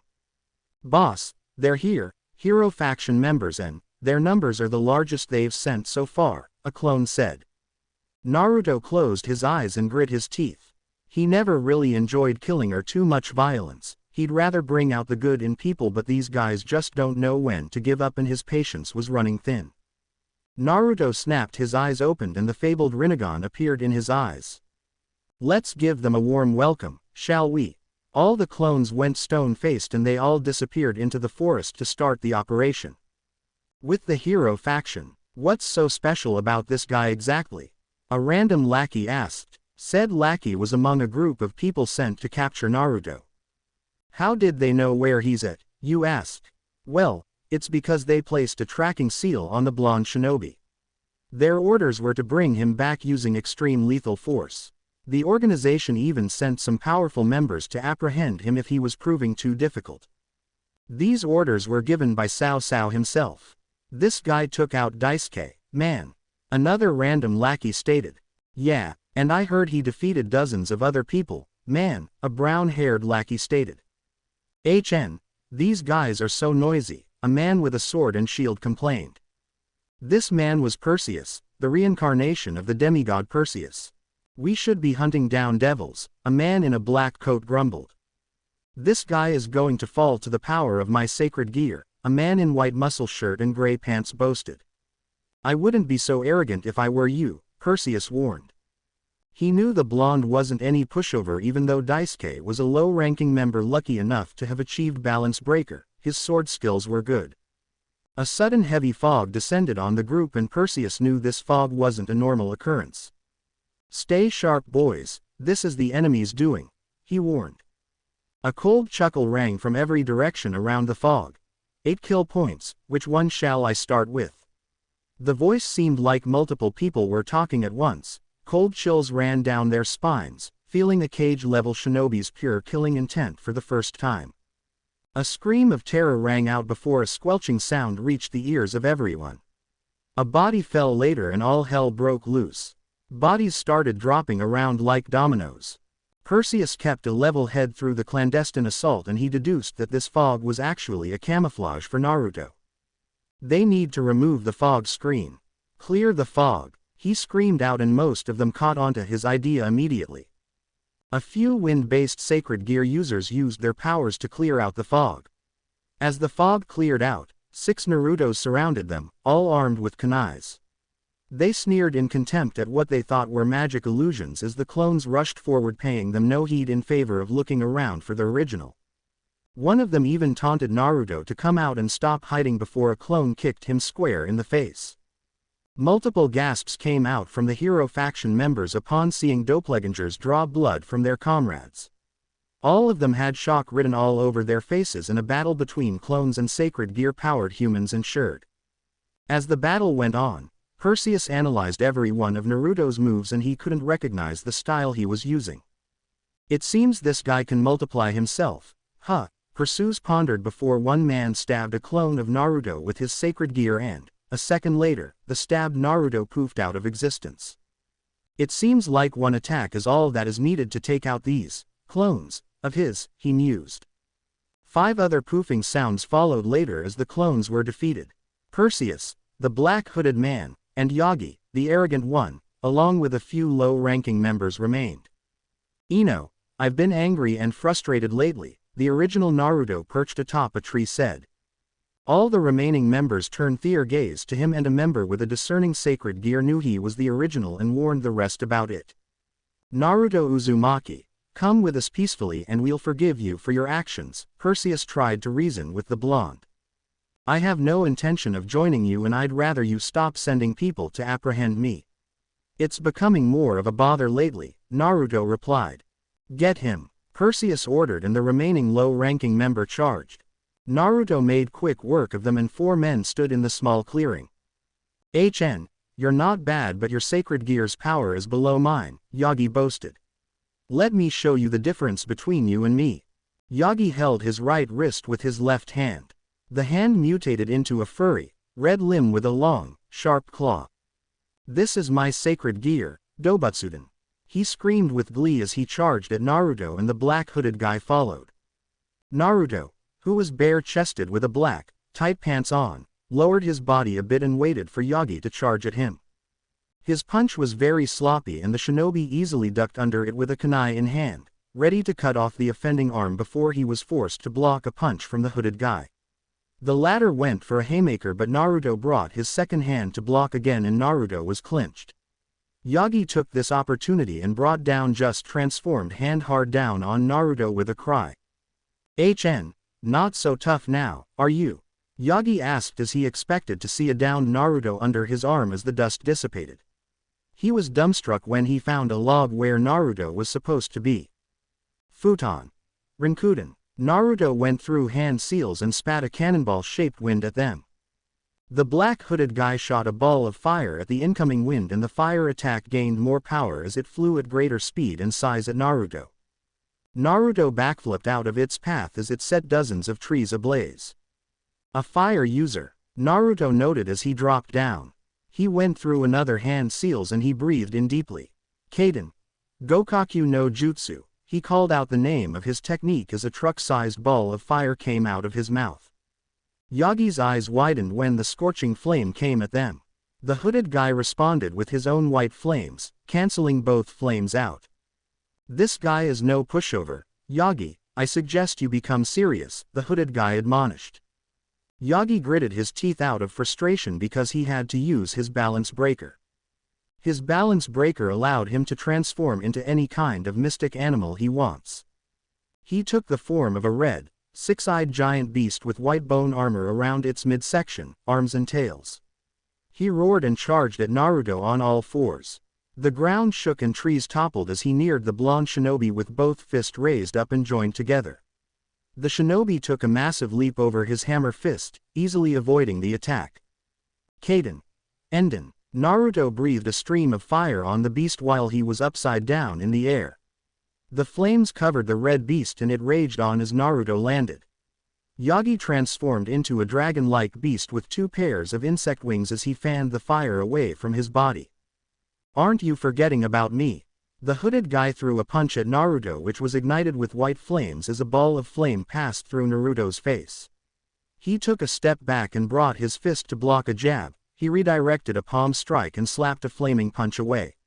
He noticed his hands were singed off a bit even though he actively tried to avoid touching the cloaked man. He jumped up and away and the cloaked man followed. Caught up in his fast-paced skirmish with the cloaked man, he noticed the dragon beast tails its tails a tad late. He managed to turn in time and absorb most of the impact with his hands, but he was rocketed forward by the force behind the tail, headed on a collision course with the hooded guy. He lit his fist up and buried it in Naruto's stomach, scoring a punch in. Naruto coughed up blood and went on his knees, going through a fit of cough, gripping his stomach in pain. I don't have time for this, he said coldly. Naruto chuckled, let out a smirk, and alarms went blaring in Perseus's mind. Art is an explosion. The shinobi did a one-handed tiger seal and exploded right in front of the hooded guy who was sent skidding across the floor with his cloak burning off. He exploded. A wide-eyed Perseus was having a hard time believing that the shinobi just committed suicide. Just when he finally came to terms with the fact that Naruto was dead, a cry of, "Futon! Kazakiri no Jutsu!" made Yagi's blood run cold. Wind blades came out of Naruto's hands and cut off the limbs of Yagi's transformed state. He roared in pain as he fell without his limbs for support. The down-hooded man earlier stood up to receive the Uzumaki Renden performed by the clones of Naruto. Yagi transformed again into a huge snake, this time as he charged at Naruto with his fangs dripping poison. The charging snake reminded Naruto of a certain time in his youth. I will not be swallowed by a snake again. His eyes shone in defiance. Poof! Another clone of Naruto descended from above with a huge Rasengan which was big enough to cover the snake's head entirely as it grinded its skin to mush. The snake transformed back into a bleeding Yagi in the crater created by Naruto's attack. Most of the forest had been destroyed and their fight was bound to attract attention without a barrier. This fight has gone on too long, Uzumaki Naruto, Perseus grimaced. I'm afraid I am going to have to end this in an instant, he said as he unsheathed his sword. Naruto had a feeling this guy was different from the other, and he was proven right when he blurred into existence in front of him with his sword about to stab him through the heart. He quickly substituted with a log and he appeared behind Perseus with an Hiraishin kunai ready to pierce his spine. Perseus used his sword to slap Naruto's kunai away and he used his shield to block Naruto's haymaker. He kicked Naruto's unprotected midsection and Naruto flew back due to the power behind the kick. He righted himself mid-air and landed on both feet. Just come with us, Uzumaki-san, Perseus said. Why do you want me so bad? The shinobi asked. Your abilities would be very useful for the hero faction, he answered. I'm sorry but I can't join you. I can't afford to join any organization, Naruto said. A shame really. Perhaps we can come to a negotiation, he asked in hope. Naruto pondered for a while and he made up his mind. Forget it. We can't come to a negotiation. The shinobi wondered if he could find someone in their ranks that could help him get back home but dismissed the thought because these people wouldn't let him go. Your sacred gear is quite unique, Uzumaki-san. It feels a lot like chakra, but what you are doing is impossible for a yokai, Perseus stated. There was that word again, yokai. The word seemed to have a link with chakra, Naruto thought, but it couldn't be true, right? Tell me about these yokais, Naruto requested. More like ordered. You know nothing about them and you live in Japan. Perseus asked as if it was something Naruto should know. Just answer me, Naruto screamed out in frustration. Perseus dropped into another stance. You'll have to beat that out of me, he said. Naruto narrowed his eyes and then his chakra levels spiked for a second before Perseus couldn't feel his energy anymore. Perseus' eyes dilated to epic proportions at the sudden development. He had only one hypothesis in mind and he didn't like it one bit. This guy was on a level he couldn't comprehend. I'm sorry, but many people are counting on me, Naruto said as his face became emotionless. Naruto raised one hand up as a Rasenshuriken came to life in his hand, accompanied by JT's loud screeching sound. Perseus knew he had to act fast because of the amount of energy he felt in that technique. He didn't even want to know what would happen when that attack hit its target. He knew he had to act fast or he was toast. Kabuto Medusa and Minerarization Naito. Perseus had activated his balance breaker. Medusa's head flew off of Perseus's shield, grew in size, and stayed afloat in midair. The snakes on his blade came to life and charged at Naruto. Naruto reared his hands back. Medusa's eyes opened. The snakes were 4 feet away from Naruto.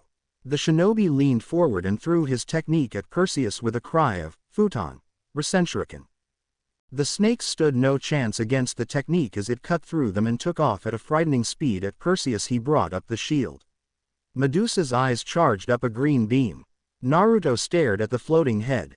A bright light engulfed the whole forest. Flashback end. It was evening when the shinobi was done purifying nature around the forest. Shinobi opened his eyes to see a group of fallen angels and a priest surrounding him with light spears and holy weapons pointed at him. Oh look, it's a group of crows, a murder, Naruto laughed at his own pun. Devil-loving trash, a female fallen angel screeched. We will purify your tainted soul. Naruto sighed. Do I look like a bat to you? He questioned, still seated on the ground. Shut up, devil lover, the priest screamed out as the 4 of them charged at Naruto. Issei was out jogging for the last day of their training before the raiding game. He knew he was the weakest member of Rias's peerage, but there was this chibi Issei with devil wings on his shoulders screaming out Asia. Asia. Damn it, he screamed out. At least she was better at magic than he was. He edited, but he still wanted to protect her. There was something about her smile, her countenance, and how his mood brightened up every time he saw her. He wanted to be strong enough to protect her, and, maybe then, he could be rewarded with the sight of naked oppai. Riser's peerage had lots of oppais. Blonde bastard, Issei screamed out with anime tears. As he was lamenting his lack of touchy-feely of oppai, he sensed a familiar energy. A familiar fear gripped him, but, this time, it wasn't as worse as before. He picked up his pace as the boosted gear appeared on his arm. Boost, a voice called out from his gauntlet as his speed doubled. A minute later he came to a halt behind a tree. He could see a group of fallen angels and they had their weapons out, pointed at a blonde man sitting on the floor. He heard the man ask them a question and then it clicked. That dull tone, it was the broody sensei. And he was in danger. Issei knew he stood no chance against 3 fallen angels and a priest, but he knew he could at least fend them off so as to buy time for his sensei. As he was about to intervene with Naruto, a moment ago, Naruto's eyes twitched violently. It was as if someone had wronged him. Someone called him broody. There was no way in hell he would allow someone to compare him with an Uchiha bastard. Naruto Uzumaki doesn't brood. Don't know how. What he was doing all this time was called selective participation, not brooding. Curse you, Sasuke. Even in death you still torture me. Naruto sighed at the slow speed of the crows who were trying to purify his soul. This one is for Sasuke. Lightning danced around his body and a cloud of chirping sounds filled the forest. Chidori, Nagashi. Lightning danced from his body and traveled through the ground before it engulfed all of them. The lightning died down to show an unharmed Naruto wiping off imaginary dust from his clothes and 4 unconscious or maybe dead bodies on the floor smoking. Issei stood there with his mouth agape and his legs shaking violently. Naruto-sensei was not human. His sensei just took out 3 fallen angels and 1 priest in a single attack. Hell, he didn't even move. Issei hightailed out of there faster than he could say opie. The underworld, home of the devils, was certainly not what a lot of people would expect. It wasn't all flames and suffering and wails of poor souls as they receive divine punishment for the sins they have committed, nor was it a place filled with grotesque winged beings. This underworld was quite nice and beautiful with buildings and fountains and rivers etc., not too different from Earth itself except the lack of a star to brighten the day. It was indeed a sight to behold in all of its devilish glory. Today, an historic battle was taking place in the underworld, a battle that decides the fate of the Red Ruin Princess. Her future, her freedom hangs in the balance, on the shoulder of her peerage, her perverted pawn to be precise. Riser and his peerage versus Rias and her peerage. The battle for Rias' hand in marriage begins now. In a particular dimension, one brown-haired pervert was getting his ass beat by a certain blazing chicken. Everything that could go wrong went wrong. Issei bitterly wondered why this was happening. He trained his ass off just to save his bucho from this horrible fate of her being forced to marry a despicable devil like Riser, but even with all of his training, his body gave out on him due to the multiple boasts he attempted and, now, his weak, prone body was on the floor. All he could think of was Rias's tears as she begged Riser to stop hurting her pawn, forfeiting in a desperate wail filled with despair, to save his life, as his eyelids became too heavy for him to keep open and the bliss of unconsciousness took him away from this hell, pun intended. 2 days later, Issei Hyodo woke up with a gasp and no memory of what happened in the climax of the rating game. An image of Rias crying while hugging Riser flashed through his mind. "It seems you've awoken," Graphia Lucifuge said as the magic circle she used faded away. Issei immediately asked about Rias and what happened and she explained it all to him. How Riser threatened to kill him and how Rias had to give up to save her precious pawn. Fresh tears streamed Issei's eyes as he lamented his inability to keep the promise he made.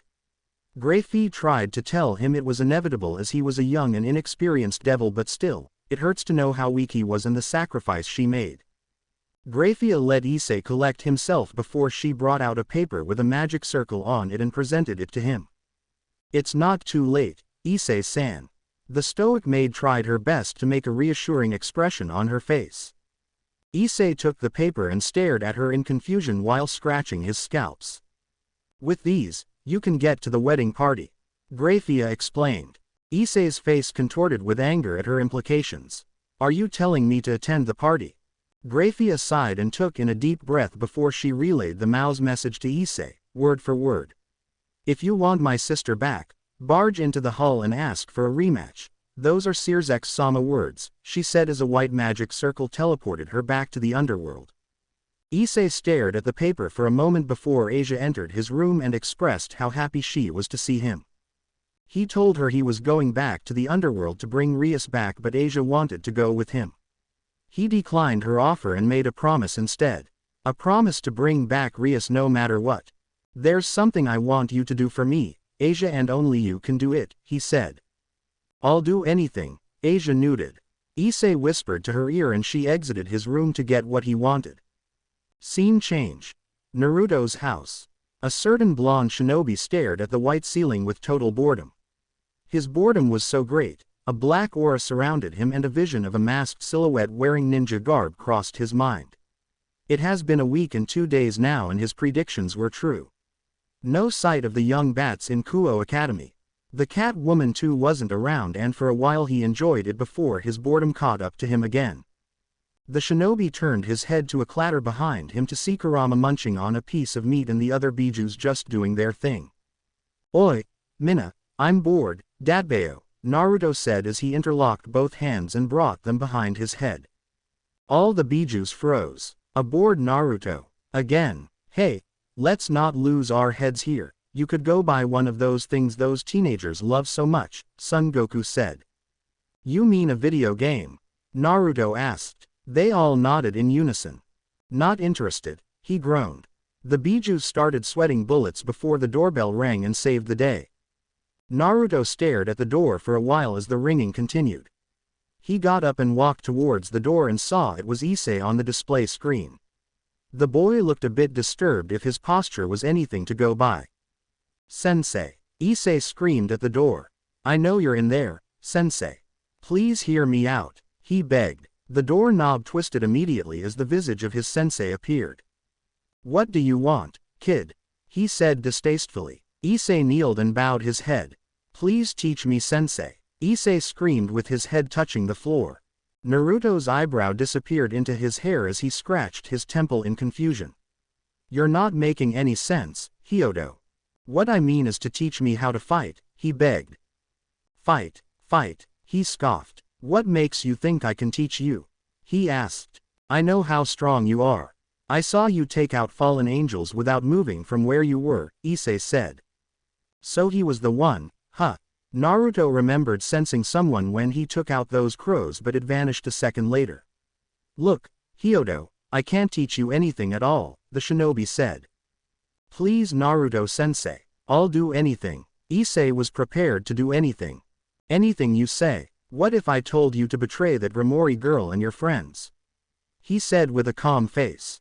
Issei froze on the floor, not expecting the blonde shinobi's price to be this steep. I. The brown-haired pervert opened his mouth but no words came out. Naruto stared at the clouds above. It was becoming habitual of him, like an old man reminiscing about the past. He sighed deeply. "Tell me, kid, why do you want power? What is it you truly want to achieve with it?" he asked as he stared at Issei right in the eye. Issei remembered Naruto had asked him a question like this before, but he blabbered without giving the question a deep thought. Now that he was in a situation like this, it was all clear to him now, the reason why he wanted power. He balled his fist hard and took a deep breath. "I don't really want absolute power. What I want is the power to save Rias from a terrible fate. Power to keep my friends safe. That's enough for me," he said with fire burning in his eyes, looking straight at Naruto's blue orbs. Naruto stared at him. He stared and stared and stared so much it made Issei cringe. Naruto looked at the uncomfortable boy on his knees in front of him and his stoic expression slowly morphed into a wicked smirk. "Meet me in that forest in 10 minutes, Hyodo," he said, pointing at the forest in the distance as he closed the door. Issei stared at the white door in astonishment before he jumped in happiness and he sped off towards his house to get ready. "Oi! What are you planning, Naruto?" Kurama asked. "Nothing really. Just wanted to help him out. He might be a perverted boy lacking in a whole lot of things, but his heart is where it should be. He has a mini will of fire in him, Kurama." Kurama's eyes widened when he heard Naruto compliment Issei. Ever since they landed on this dimension, Naruto rarely compliments anyone. The last person he complimented was that little Kyubi. If you say so." Kurama grumbled. "What are you going to teach him?" Chome asked curiously. Scene change. Inside the forest. Naruto was in front of Issei and said boy was in a position worthy of a private in front of a general. "Now tell me, Hyodo, what are your abilities?" Issei's eyes shined and he immediately summoned the boosted gear into his hands. "I have the boosted gear which doubles my powers every 10 seconds. Though there is a limit to how much I can boast," Issei explained as Didrake, the dragon inside him, watched with enthusiasm. He wondered what the human would teach his partner. "That's a pretty neat ability for a sacred gear," he complimented. "If it doubles your power every 10 seconds, then, all we have to do is increase your base power," he explained with a hand on his chin. "I don't follow, Sensei." Issei was lost. Naruto sighed. "If you had a base form with a power of 10 units, and with your boosted gear at its limit, it turns it to 50 units. Then if your base form was upgraded from 10 units to 30 units, then your boosted gear's limit would also increase. Your base form is directly proportional to the amount of times you can boost. Do you get it?" Naruto explained. "In the pure world back at the elemental nation." "Oi! What is this? Why do I feel so proud of Naruto?" Kakashi asked as he was playing poker with Minato and Kushina. Sasuke too felt this swell of pride inside him. It seems the Dobi's brain cells finally healed from all the damage it amassed from all these years, huh? Sasuke-kun, you're making progress. That's the longest sentence I have ever heard you speak, Makoto gushed. Sasuke blushed at his mom's praise. Kushina and Minato could help but adopt a smug grin on their faces. That's my Sochi. Go, Naruto. Back inside the seal, all the Bijus actually had to cross-check if this was the Naruto they knew. Wow, he's come a long way, hasn't he? Tears of joy streamed down Kurama's face. Yeah, the rest of the Bijus chorused with anime tears. Back in reality. Oh, I get it now. Realization dawned on Issei's face. First off, I'll build your endurance, next is durability. Naruto paced back and forth, his hands behind him as he talked. Let's start with the basics, push-ups. Issei nodded reluctantly. Push-ups seemed unnecessary at this point. What he expected was a new flashy technique or a new combat technique. Of all the things he expected, push-ups definitely wasn't among them. Now, don't think I'd go lenient on you, son. You are a devil and you're much stronger than an average human. Naruto barked back in sensei mode. Hi, Issei screamed with a salute. Are you ready to build some endurance? Hi, are you ready to break your limits? Yeah. Give me 1,000 push-ups. Hi, Issei croaked with less enthusiasm. Go on then. Naruto yelled at Issei. He immediately went to the floor and started doing push-ups. His arms were about to give out at his 35th push-up before Naruto slapped him with a Raiden-enhanced hand on the back. Start again. What have I gotten myself into? Issei thought as he cried anime tears. Hee, I've been bored lately. Hyodo, make sure you survive Gai-sensei's beginner's training routine, muahaha.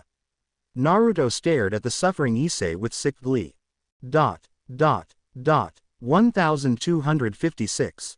Issei screamed on top of his lungs as he dropped down on the forest floor after running laps around the forest, and he had to dodge the stones Naruto threw at him. Those stones hurt like a bitch. The only thing he regretted was not writing his will before coming to the forest to meet his blasted sensei. He had been made to try exercises he didn't know about. How was he supposed to walk on his fingers around the forest with a boulder attached to his back? That's enough for today's warm-up, Hyodo. Naruto crossed his arms on his chest. He stared at the kid's overall state and whistled. The boy's red sweatsuit was in tatters. What were the clothes of this dimension made from? He idly wondered. Now, Hyodo, I want you to aim your strongest technique at that hill. Naruto pointed at a hill in the distance. Issei, who was painting on the floor, got up to a wobbly stance. Aim my strongest attack at that hill. He pointed at the hill. Did I stutter? The blonde teacher glared at his student. All right, sensei. Boosted gear, he called out. The gauntlet charged up, a pale red energy ball condensing in his hand. Naruto's pupil dilated a fraction at the amount of power in the orb. Issei threw his gauntlet-covered fist at the hill with a primal roar. Doragon Shadow. The result was a bit more devastating than that of when he first used it. The hilltop was completely shaved off. Not bad for a perv, Naruto stated before Issei went down on his knees due to exhaustion. Have you achieved balance breaker?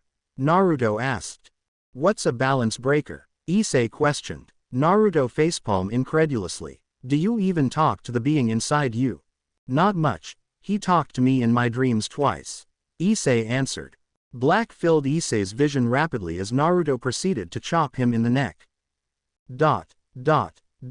Issei woke up with a gasp and the forest was bathed in the evening rays of the sun. Sensei. Issei cried out in anger. I'm right here, Hyodo.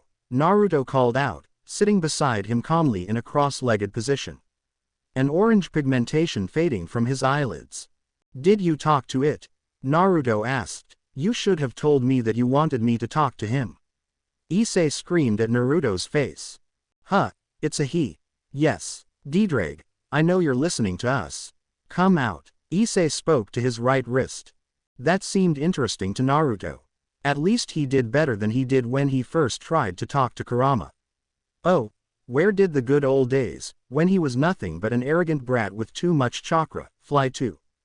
The boosted gear suddenly covered Issei's arm and the gem on it shone brightly before a deep voice boomed out from it. I am the Welsh dragon, the Red Dragon Emperor, DxD introduced himself. Here they go again, is it Wish or Red or Dragon or Emperor or just DxD? Introduce yourself with one name. Naruto groaned out. Issei stared at his sensei with a sweat drop. DxD is fine, human, DxD said. Okay then drugged it is, Naruto finalized. DxD's eyes twitched inside the gauntlet. How can this little bat here achieve balance breaker? Naruto asked. You seem to know a thing or two about sacred gears. Don't mind my suspicion, I am merely looking out for my partner. Don't worry your dragon-breathing ass, drugged. If I wanted this bat dead, he wouldn't see it coming, Naruto stated with a wave of his hand. It was weird talking to Issei's wrist. My partner needs to have a change of heart or spirit, DxD explained. Yeah, that's gonna take forever. Naruto cleaned his ear out. Isn't there another way? Issei asked his partner. He could sacrifice an arm, the Welsh dragon said. And an arm? Oh hell no, Aiz wasn't about to get handicapped. Not like that, partner. Your hand would turn draconic. Your hand would become that of a dragon, DxD elucidated. Well that beats having your soul ripped out of your body, Naruto sighed with a smile. Ah, nostalgia was hitting him hard. Memories of when Kurama was still a grumpy, moody fox went through his mind. Said fox scoffed inside the seal. DxD and Issei stared at Naruto like he had grown another head. Last day of training. The forest in the outskirts of Kuo. Keep your defense up, Hyodo. Naruto called out as he and Issei were engaged in a taijutsu fight. Naruto remembered the first time he had a hand-to-hand combat with Issei, it was totally one-sided. A genin could throw a better punch than he did. Everything he did was telegraphed so much Naruto wanted to pull his hair out in frustration. He had to refine his basic stance and a whole lot of other things to get him where he was. Hi, sensei. Issei screamed out as he ducked under a haymaker and tried to sweep Naruto off his feet, which Naruto front flipped off and brought down an axe kick aimed for his head, which Issei countered with both hands. You can do this, Issei-san. Asia cheered out from the sidelines. Naruto glanced at the vote of confidence from the sidelines. The little blonde bat proved quite useful for Issei's training. She vehemently followed Issei to one of their training sessions, and when a particularly nasty kick sent a distracted Issei flying away with blood cascading from Issei's wound, Asia ran up to him and healed him.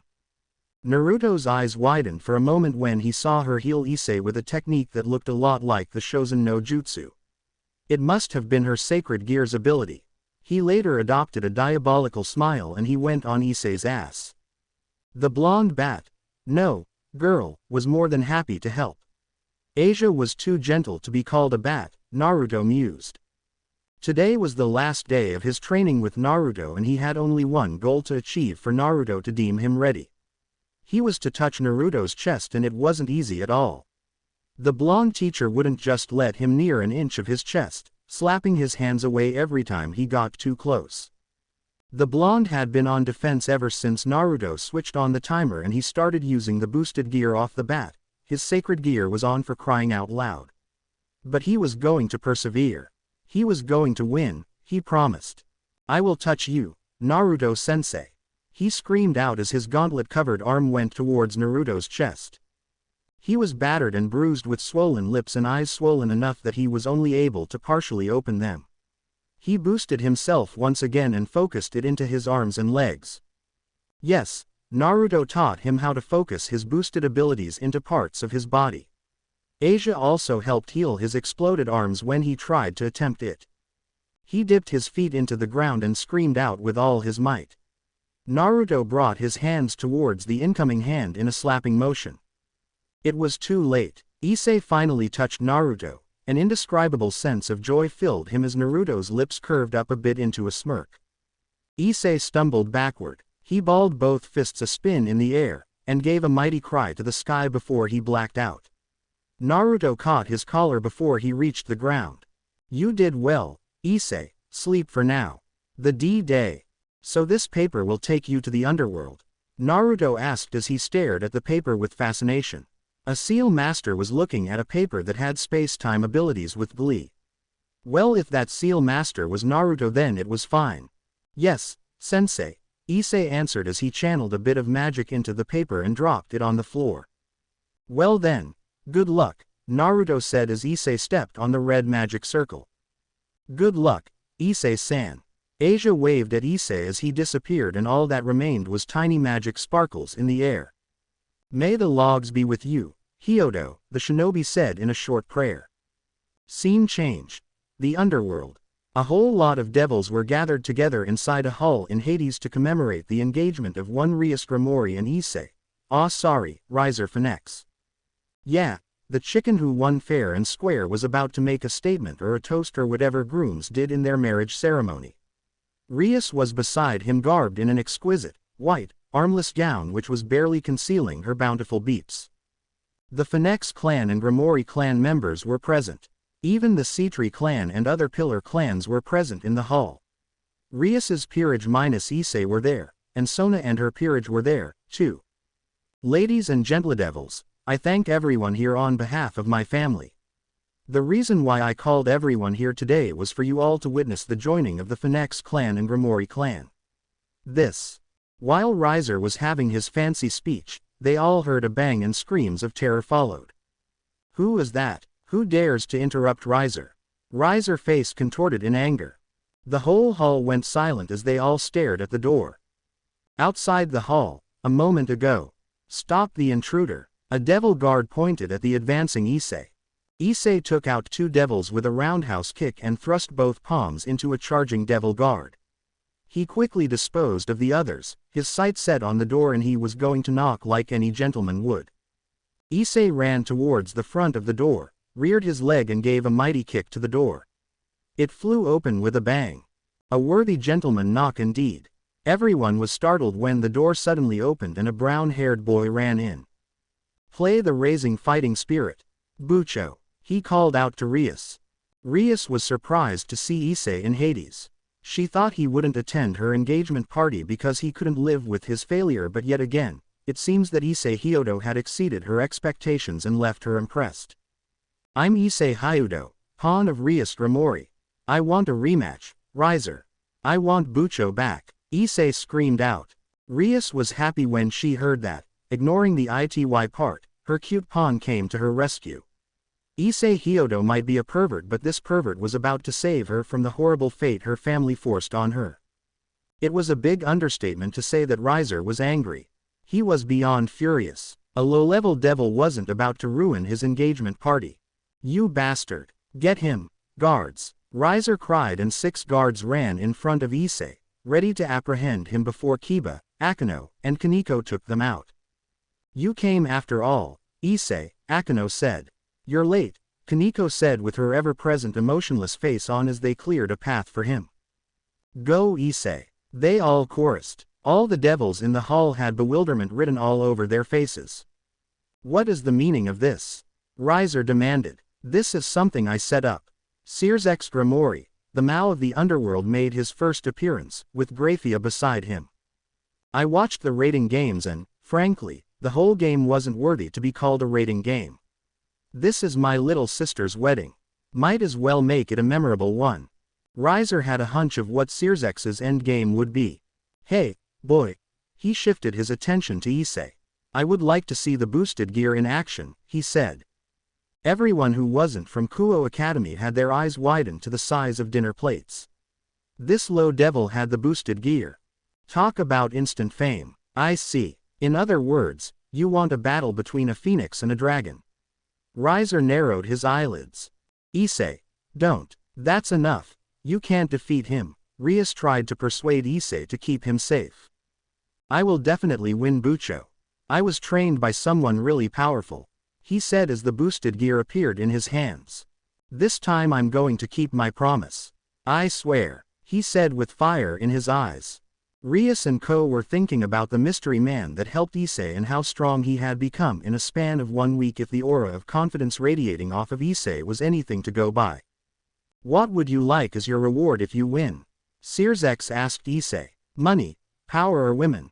Issei stared at Rias. I just want Bucho back, he replied. Rias's heart fluttered at his words, a pink blush staining her cheek. Well, it's decided then. Let the game begin, Searsex ordered. Inside the rating game dimension. After all the impromptu preparation for the face-off between both devils, Issei stood opposite of Riser with his boosted gear on. He remembered his training with Naruto. Flashback. So you mean to tell me that he has to sacrifice his arm to gain balance breaker, drugged? Naruto said with his bored face on. It's DxD, sensei, Issei corrected. Yes. The Welsh dragon's voice boomed from within the gauntlet. No, that won't do. Isn't there another way? Naruto asked. I'll do it. I don't care if I have to sacrifice my hands or eyes for Rias. The shinobi chopped Issei on the head hard. While that sounds brave, I'm sure there's another way, right, drugged? Naruto stared at the gauntlet, waiting for DxD to reply. Yes, there is a way. If his life is in mortal danger, DxD answered. Naruto's face morphed from one of extreme boredom to one of sick glee. His smirk widened so much it almost split his face. For some reason, Asia prayed hard for Issei when she saw Naruto's smirk. Naruto stood up and all of Issei's senses told him to run and never look back. As he tried to crawl away from the impending danger, his eyes widened when he heard Naruto. My master once threw me off a cliff to force me to perform a technique he was teaching me.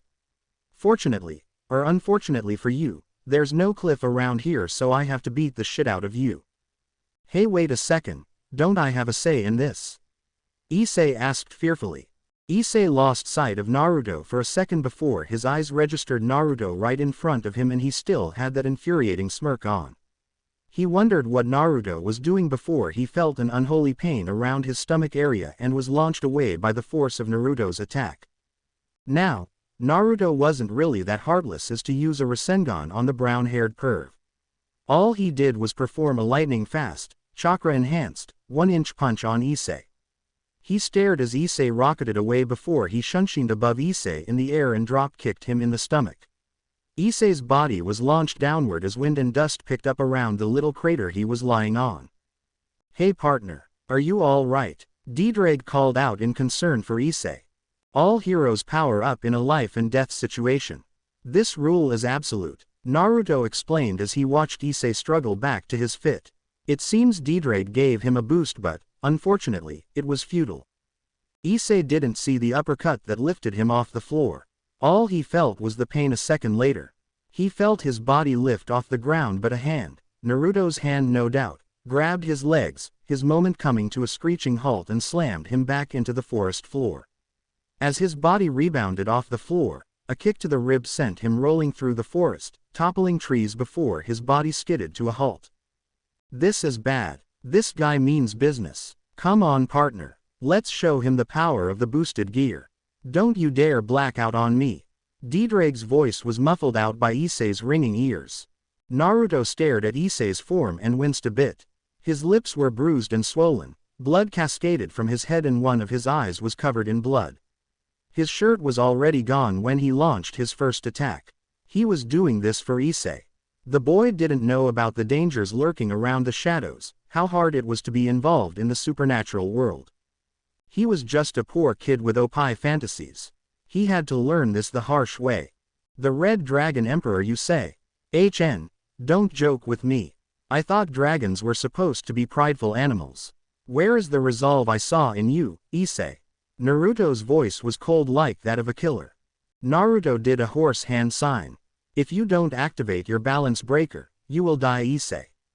You are nothing but a foolish boy making promises without the power to back it up.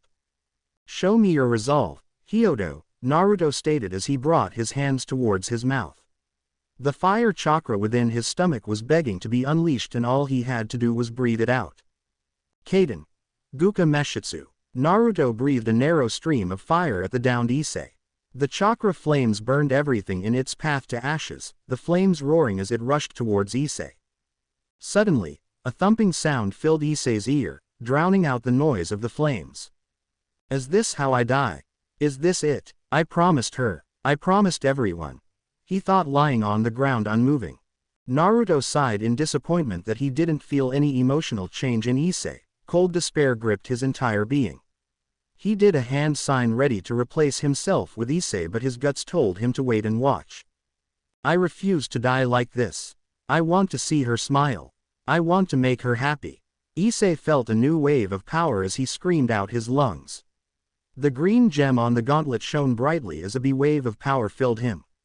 Over boost. DxD bellowed. The fire died down and Naruto saw Issei standing in an incomplete red armor that exposed his feet, head and biceps. His eyes narrowed in determination. He smirked at the new transformation. Gimme your best shot, Hyodo. Naruto did a come hither sign. Naruto-sensei, thank you. A red ball of condensed energy formed on Issei's palm. It stayed afloat on his palms as he drew his arm back and thrust it at Naruto with his fingers stretched out wide. Doragon Shadow. A boom sound rang throughout the forest, a cloud of dust rose up to the sky. Naruto dusted his signed clothes inside a collapsing sand construct that looked similar to a raccoon with a smile. Not bad, Hyodo. You did well. Naruto's sweat dropped when he saw Issei on the floor passed out and a quarter of the forest destroyed. Flashback ends. Issei winced when he remembered that. He still felt phantom pain from those kicks. Oh well, he had a chicken to skewer. Riser deems it insulting to attack a low-level devil first, Riser said as his flaming devil wings came out. For Bucho, Issei sped towards Riser, who was a bit surprised at Issei's new speed. His surprise would have cost him if he didn't have years of battle experience. He stopped a roundhouse kick with his hand. The force behind the kick made him retreat a step back. Issei countered with a back roundhouse kick which Riser dodged before they started to exchange kicks and fists. Riser went for an uppercut which Issei dodged with a backflip to create distance between them. Riser is impressed with your improvement, but you are nothing compared to Riser's might, the arrogant chicken boasted. Issei charged at Riser with much more speed than before.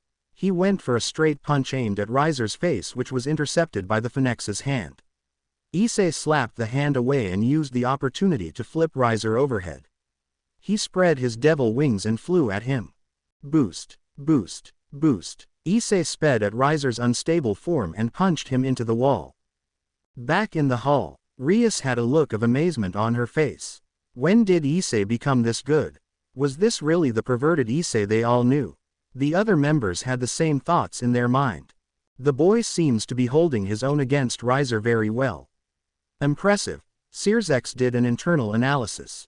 In the rating game, Issei didn't give Riser a room to breathe at all as he focused his boosted powers on his wings and charged at Riser to start another deadly dance. Riser employed mental tactics and started taunting the young pervert. Issei was getting angry and his punches were becoming sloppy. Riser saw an opening and kicked him in the face. You are too young and inexperienced to challenge Riser. Give up and I might be merciful. His egoistical side reared its ugly head again. Issei analyzed the current situation he was in. This guy was faster than him, but his spars with Naruto had increased his overall speed and reaction time, but a week compared to the year's experience was too much for Issei. It looks like I'll have to use that earlier than I thought. Fine. Riser has been merciful enough. I think it's high time you die so I can get on with my wedding, he said as he rushed Issei. Riser went for a haymaker and to his surprise, Issei caught his fist and his grab was tighter and stronger. He went for a roundhouse kick which made Issei double over in pain, but the Burnets wouldn't let. Riser charged at Issei again, but, this time, they were both matched and they kept on fighting with Riser healing instantly from any damage he received while Issei's stamina gradually decreased. Riser charged up a ball of fire and threw it at Issei, who countered by slapping the flames away with his sacred gear. Riser charged up a bigger fireball and took aim at Issei. He dodged most of it before Riser stepped up his game. Riser's fist caught flames as he punched the floor. A pillar of fire rushed towards Issei. Acting quickly, he rolled over, but a human-sized fireball was already on his face before a green wisp of magic energy appeared around his legs and he sped out of their way. This technique was actually something Naruto suggested while he was picking his nose. He remembered Naruto saying that if he could boost his powers to a certain level and at a given time, would he be able to focus it fully or partially on a part of his body. The result was this: he would gain twice the boosted power if he focused it on a certain part of his body. It had its disadvantages, too. He sped towards Riser, dodging all the fireballs launched at him. He got close and focused his boost on his feet. He kicked Riser's head off. A sickening crunch filled the air as his neck twisted in a grotesque manner before it snapped back in place. Riser bellowed in anger and expelled flames from all around his body as his vicinity was ignited. Issei jumped back a long distance and stared at his singed sleeves. Blocking a flaming fist wasn't easy. He had to finish this fight quickly before he reached his boost limit. His musing was cut short when the flames around Riser gathered into his palms as he closed his fist and opened them wide at him before a huge blast of flame hit Issei. His back made contact with the wall with bang as spider cracks appeared on it. He bounced off the wall into a crouching stance and wiped off the blood streaming from his mouth. "This is the end for you, boy," Riser screamed. He brought his hands above his head and his body itself caught fire before they gathered into the space between his hands. The ball of fire looked really small and harmless, but the amount of heat it generated was insane. Back in the hall, "Looks like this is the end of the line for your pawn, Rias," Ravel stated with closed eyes. Rias, who had difficulty keeping her mouth shut due to Issei's new prowess, frowned when she heard that. "He's been doing good on his own, Ravel. I have full faith in him," she said with conviction. Searsek stared at the game with great interest. He watched the rating game and he was pretty unimpressed with Issei and that perverted technique of his. Searsek believed the name to be dress break. Compared to the white one, this boy was lacking in all areas, but the Issei in front of him battling Riser was a far cry from the perverted Issei a week ago. He wondered how he managed to attain skills like this in a week. Kiba never expected Issei to be this good. The boy was on fire today. Excuse the pun. Kaneko had an indifferent face on, but her eyes were glued to the match. Akano. Well, she had a blush on. Most of the devils had disbelief written all over their faces. A low-level devil was holding his own against Lord Riser. They found that hard to believe. In the rating game, Issei knew he had to finish this fight. He had prolonged it for too long. He dipped his hand into his pocket to make sure it was in there. He breathed a sigh of relief when he heard a rustling sound as his fingers ran through the object in his pocket. It was time to finish this. "Oi, DxD, let's do this," he screamed out to Dragon Partner. Boost, boost, boost, boost, boost. Issei felt power course through him as he readied his own attack. "Riser's ultimate technique will prevail over yours, Grimori servant," Riser said as he brought both hands in front of him with his right fingers facing up and his left fingers facing downwards and his palms facing Issei. The hot fireball cracked and a beam of hot, intense flames rushed at Issei. Issei, too, drew his arms back and fired his own technique. Doragon Shadow. Both beams met in the middle and it looked like Riser's would prevail before DxD gave Issei another boost. The dragon shot swallowed Riser's beam as it incinerated Riser's upper body. His body formed back later and he leveled a heated glare at Issei before he chuckled and it gradually became a full-blown laugh. "No matter what you do, Riser will heal from it. I am immortal," he roared at Issei. Issei was getting really irritated. He wondered why he hadn't finished the battle before he remembered his grand plan. His grin became fox-like and thunder flashed in the background. "Hey, Riser, guess what I had for dinner last night? Burnt chicken wings. It was so burnt it looked like what you will when I'm done with you." Issei was laughing on the inside, proud of what he had come up with. Riser's face darkened in rage. "What's wrong? You don't like it? Then stop being and come at me like a man." He pointed at himself. Riser was shaking with fury. "Hawk cock." Issei imitated a hen. Riser saw red and charged at Issei, screaming murder and releasing fireballs after fireballs.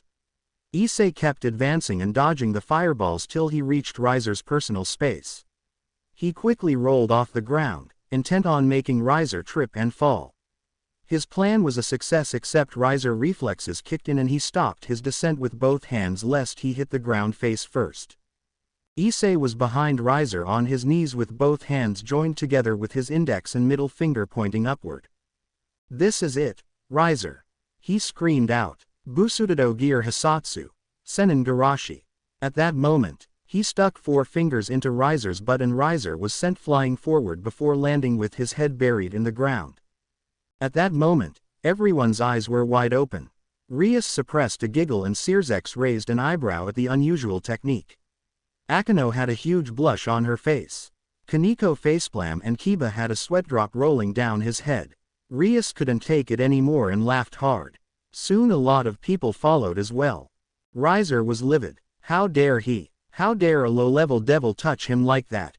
Oh, it was time for blazing divine retribution. Hee hee. I win, Riser, Issei said with a huge smile on his face.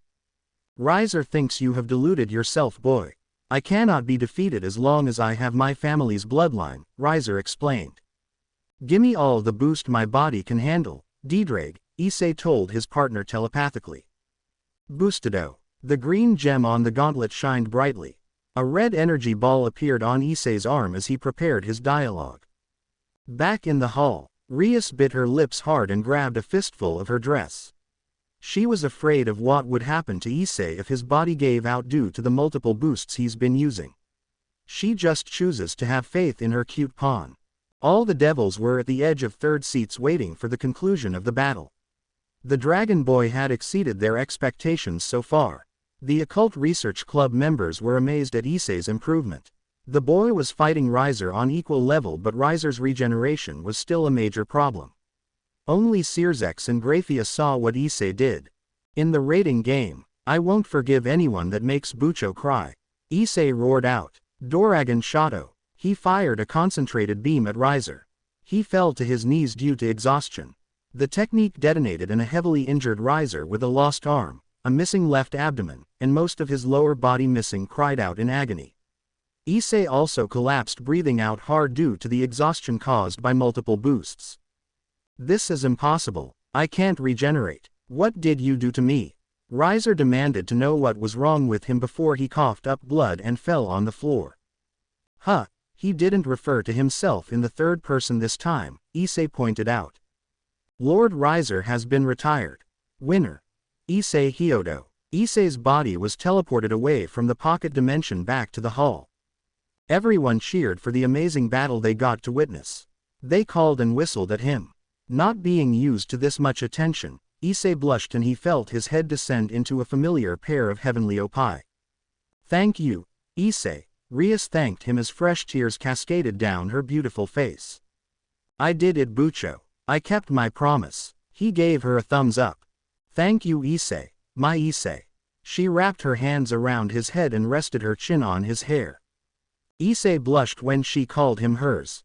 Smashed between the soft velvety of her boobs, his perverted thoughts were interrupted when Rias brought out a little glass bottle from his pocket. What's this? She asked. As she was about to open it, Issei slapped the bottle from her hands. That's holy water. I came prepared for the worst, Bucho, he said. Oh, Issei. She rubbed his cheek and brought his face into her bosom. That was quite impressive, Dragon Boy. Searzex's hands twitched when he saw the position Issei was in. Damn brat, don't you dare touch my Ria-tan. A chibi Searzex raged in his mind. The paper you placed on him, what was it? Searzex asked. It has the power to take away a Phoenix's regeneration powers. I see. That's a dangerous seal, Issei, Searzex said.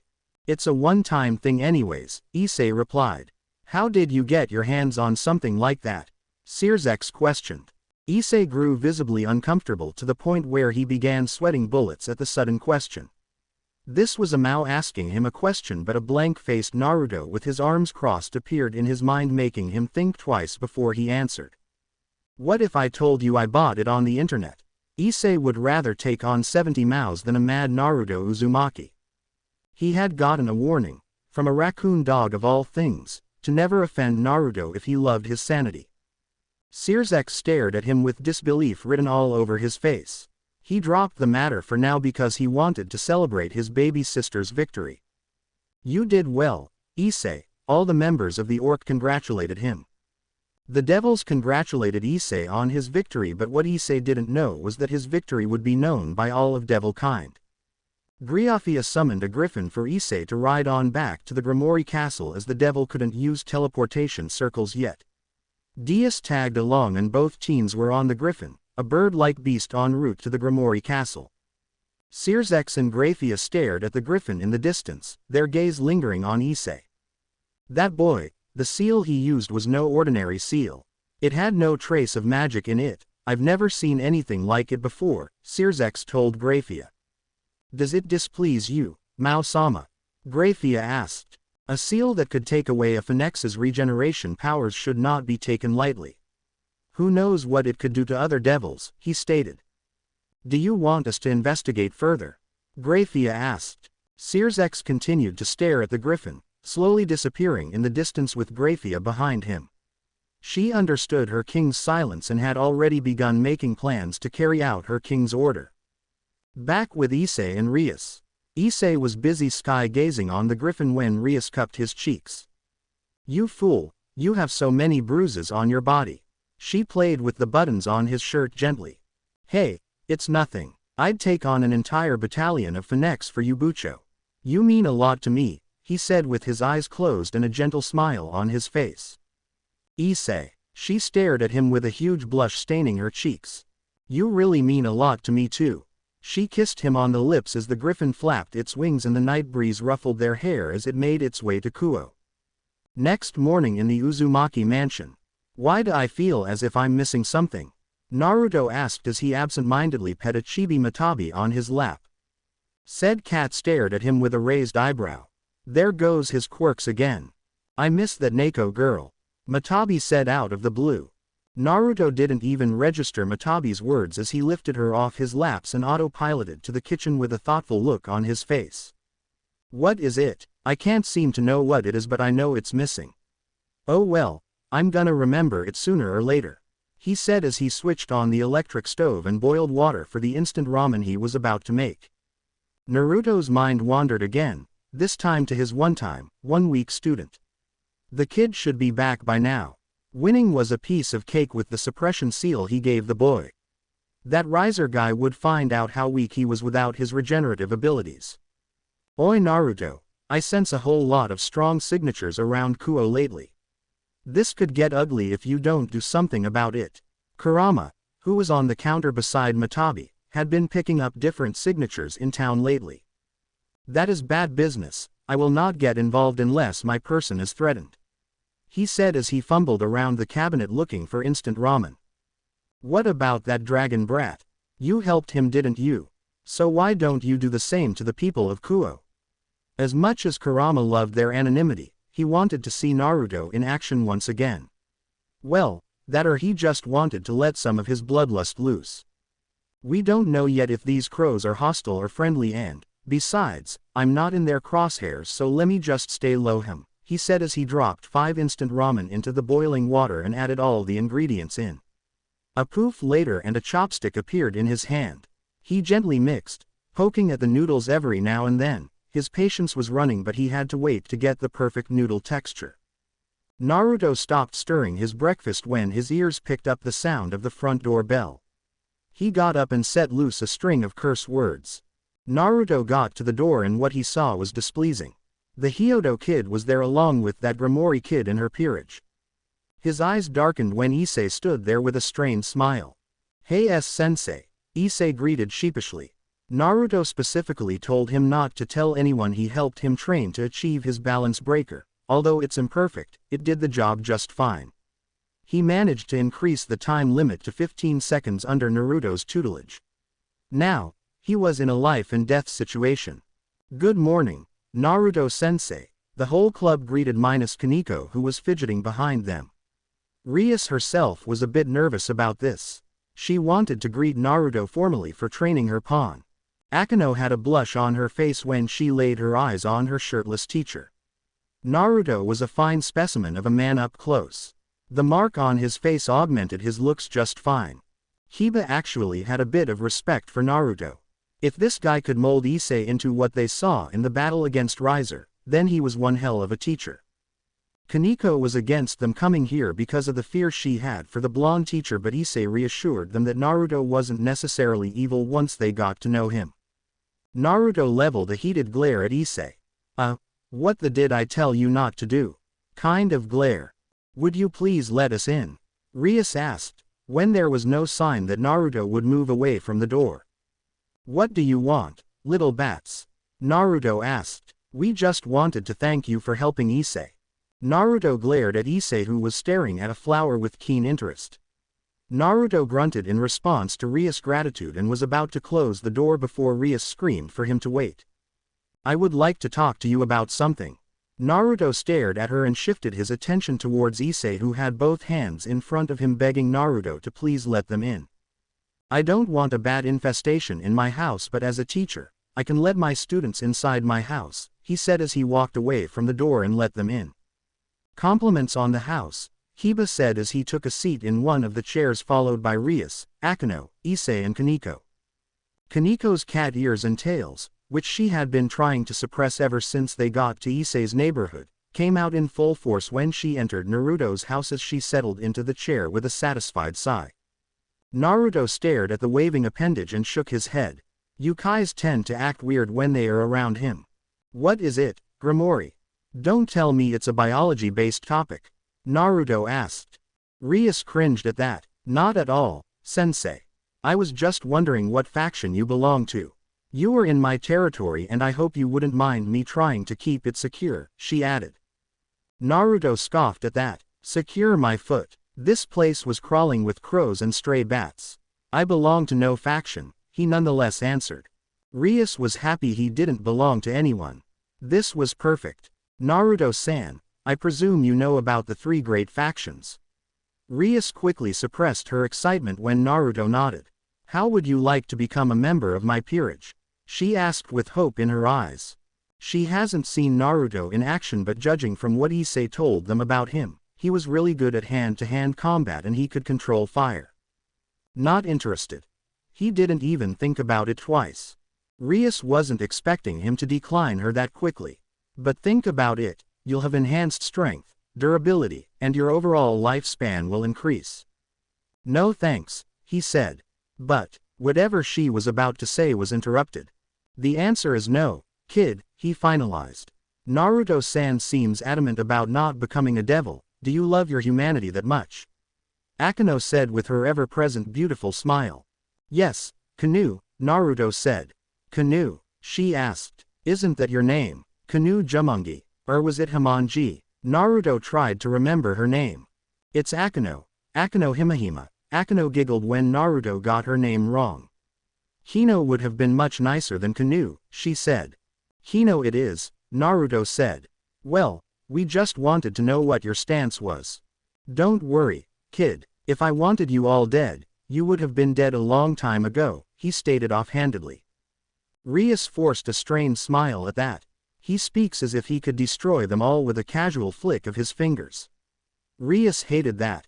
I would like to have a spar with you sometimes. We could help each other. She tried to get him into a fight. The rest were up for it, too, except Issei. A spar? You are too young to challenge me, little girl, he scoffed. Rias grit her teeth in exasperation. Her favorability towards him was plummeted rapidly. You mind your devil business and I'll mind mine, okay? He added. It was official. She disliked Naruto Uzumaki. Well then, thank you for having us, Naruto-san. She bowed as she made her way to the front door with all the others behind her.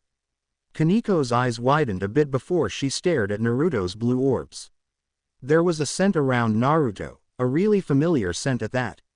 It was the scent of a chakra around Naruto, and his house was really warm. She was going to miss that.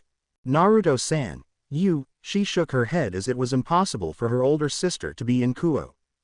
Hyodo, Naruto called Issei, who froze when he heard his name. Naruto hadn't said a word to him this morning and he thought he had escaped the wrath of the blonde ninja. Who was he kidding? The dude was his neighbor. We have a lot to discuss, Issei, Naruto said in a sing-song voice. The image of a man wearing a mask in a ninja garb appeared behind Naruto. Oh shit, he used my name. I'm toast, he lamented in his mind. Yes sensei, we certainly have, he replied as he closed the front door and Naruto was left alone in his house. He specifically told Issei not to tell anyone about his tutelage, but he did so anyway. Naruto had the feeling Oppai had something to do with why he spilled, and he was going to use Oppai against him in such a way that he would never look at Oppai the same way again. His musing was cut short when the smell of something burning reached his nose. What's that smell? He asked no one in particular. Were the neighbors cooking something or? His eyes widened as he took off at lightning speed to the kitchen. The whole room was dark with smoke. He channeled wind chakra to his hands and clapped hard. A gust of wind pushed all the smoke away. My ramen," he cried. With Kuroka. "Nya. I thought I heard Naruto-kun's voice," she said to no one in particular. Valley stared at her exasperatedly. "Maybe I should pay him a visit.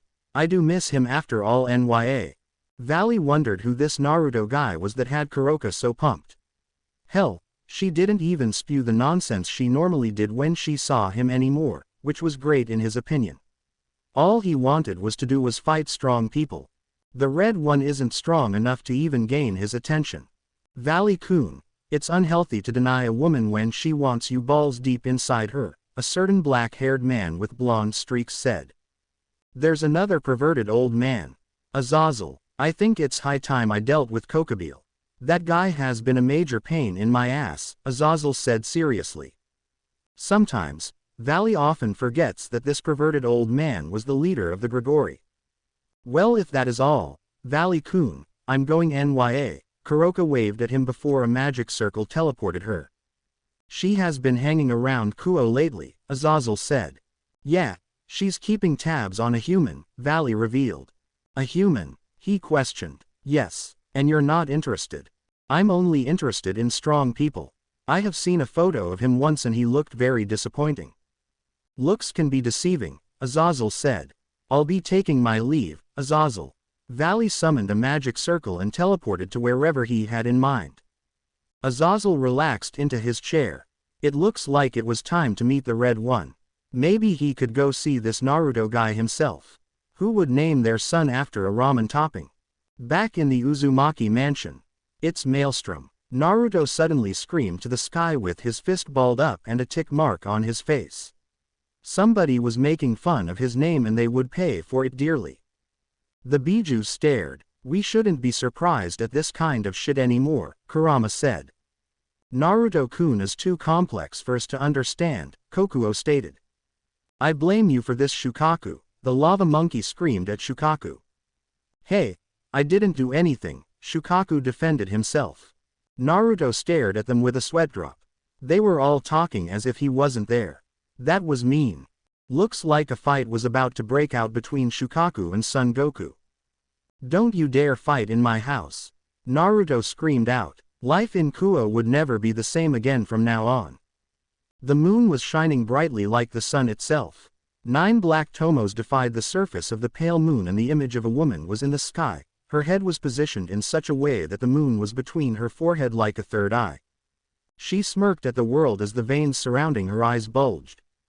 The landscape had changed to accommodate a massive tree that touched the skies in the center of Konoha. The land was dead and the air itself stank of rotten flesh. Numerous bones belonging to different kinds of animals and humans protruded from the ground. A rotten wood golem sat beside the god tree radiating an intense aura of defeat and hopelessness. A massive tattered ethereal Tengu-like being was on the other side of the god tree with both of its massive swords impaled in the ground. Its wings were on the floor, broken and disfigured. The planet was desolate and lifeless. On the top of the Cage Mountains, a dimensional tear occurred and out came a tall blonde man who was the only living being in the ruined planet. Naruto Uzumaki stood on the Cage Mountain in his orange and black jumpsuit staring at the yin and yang seal in his hands, his eyes drifting to the deathly silent streets of his village. "Ni-san, where did everybody go?" A little kid with spiky blonde hair in a white shirt and blue shorts asks. Startled, Naruto took a step forward and turned around not expecting to see any living soul. He gazed at the curiosity reflecting off the kid's blue eyes similar to his. "My beloved village," another spiky, blonde-haired boy in an orange jumpsuit appeared out of thin air, hot tears gushing out of his eyes as he stared at the disheartening state Konoha had plummeted to. "Are we alone?" a blonde-haired 4-year-old boy asked no one in particular. All these kids were Naruto. Naruto in different important stages in his life. He stared at all of them with melancholy and brought all of them into a hug. An old man levitated on top of the Cage Mountain floating in front of the blonde shinobi. He had a black shakuho in his hand and he sat above floating, black 9 orbs. He shook his head in disappointment at the sight that greeted him. The little Naruto struggled fiercely, wanting to get out of the hug Naruto had them in. "Leave us alone," they all screamed as red, bubbling chakra exploded out of them. The shockwave pushed Naruto out of the mountain top and down he went at neck-breaking speed under the influence of gravity. In his panic, he tried to use chakra to stick to the side of the great mountain but found out he couldn't. He closed his eyes expecting the pain of falling from a great height like that only to land on the corpses of several shinobi beside the foot of the mountain. He opened his eyes when the stench of rotten flesh hit his skin. He quaked in fear at the expression on the dead ninja's face and got off the dead mass. They all had a headband with the insignia of shinobi engraved on it. "Naruto, why?" A hand crawled out of the dirt and out came Sakura, who had bitter tears streaming down her face. "You weren't enough to protect us, Yujiro Tonkachi." A certain duck butt appeared out of nowhere like an evil surprise. The flat edge of his sword rested on Naruto's right shoulder. Light cracked around it as the sounds of chirping birds filled the area. "Protecting your precious people," a disinterested voice called out. He flipped a book page over and glanced at the blonde. "You are the greatest hypocrite ever, Naruto." Naruto recognized that voice like the back of his hand. His sensei, Kakashi Hatake. "Naruto boy, you are the child of prophecy. You either save us all or doom us all." An orange, old toad with a necklace made out of pearls was staring at an orb with all the biju chained inside it. "I won't go back on my word. That's my Nindo." Hinata Hyuga in the standard Konoha flak jacket stood in a Juken stance. Her normal pale eyes were purple with a black ripple pattern surrounding both eyes like a wave. Zombies of the Konoha 12 and everyone Naruto had ever helped or known crawled out of the ground with a weapon in hand. Naruto quaked at the sight of his dead comrades now back to life and took a step back in fear. "I'm sorry guys, I didn't mean to," he begged, taking another step back. "Where do you think you're going, Uzumaki?" Naruto heard Sasuke's crazed voice among the zombies. "I'll kill you for abandoning us, Naruto." Sand tendrils rose toward Naruto. "Where has your springtime of youth gone to?" Two zombies covered in green chakra yelled. "You have failed, Naruto. You should have just given up and let me complete the Mugen Tsukuyomi." A zombie materialized out of nowhere on top of the Geto Mazo. The Senju side failed this time. "You are worse than scum, Uzumaki," and Edo Madara stated as he gripped his gunbai and did a half-tiger seal. "I gotta run," Naruto thought when he noticed he was fully surrounded. Naruto, in his panicked state, didn't see his 13-year-old self sneak on him and tackle him to the ground. "Where do you think you're going? Ru-2?" he asked in a sicko-like manner with spit flying from his mouth onto Naruto's face. Everyone all grabbed at Naruto trying to tear him to pieces. "And no, stop this. I don't want to fight you guys. Please," he cried out hopelessly as they all dog-piled him. "Naruto, wake up," an eerie voice screamed. Naruto jerked up from his sleep with a gasp, breathing heavily, drenched in sweat. Tears streamed down his face, Rinnegan blazing purple. All the bijus were on the bed in a circle formation. "Nice going, brat," Kurama chastised with a frown on his face. "I don't have time for this, Kurama," he said as he flopped back into the bed and gripped his face, not the least bit bothered by the wet sheets. Kurama tapped the power button on the TV remote in Naruto's room. It switched on and Kurama, with remote still in hand paw, started changing channels until he reached the station he wanted. A female journalist was on the screen with a mic saying something from some place in Kuo. The headlines were blurred in Naruto's eyes due to the drowsiness caused by sleep. He strained his ears to listen to what the woman was saying instead.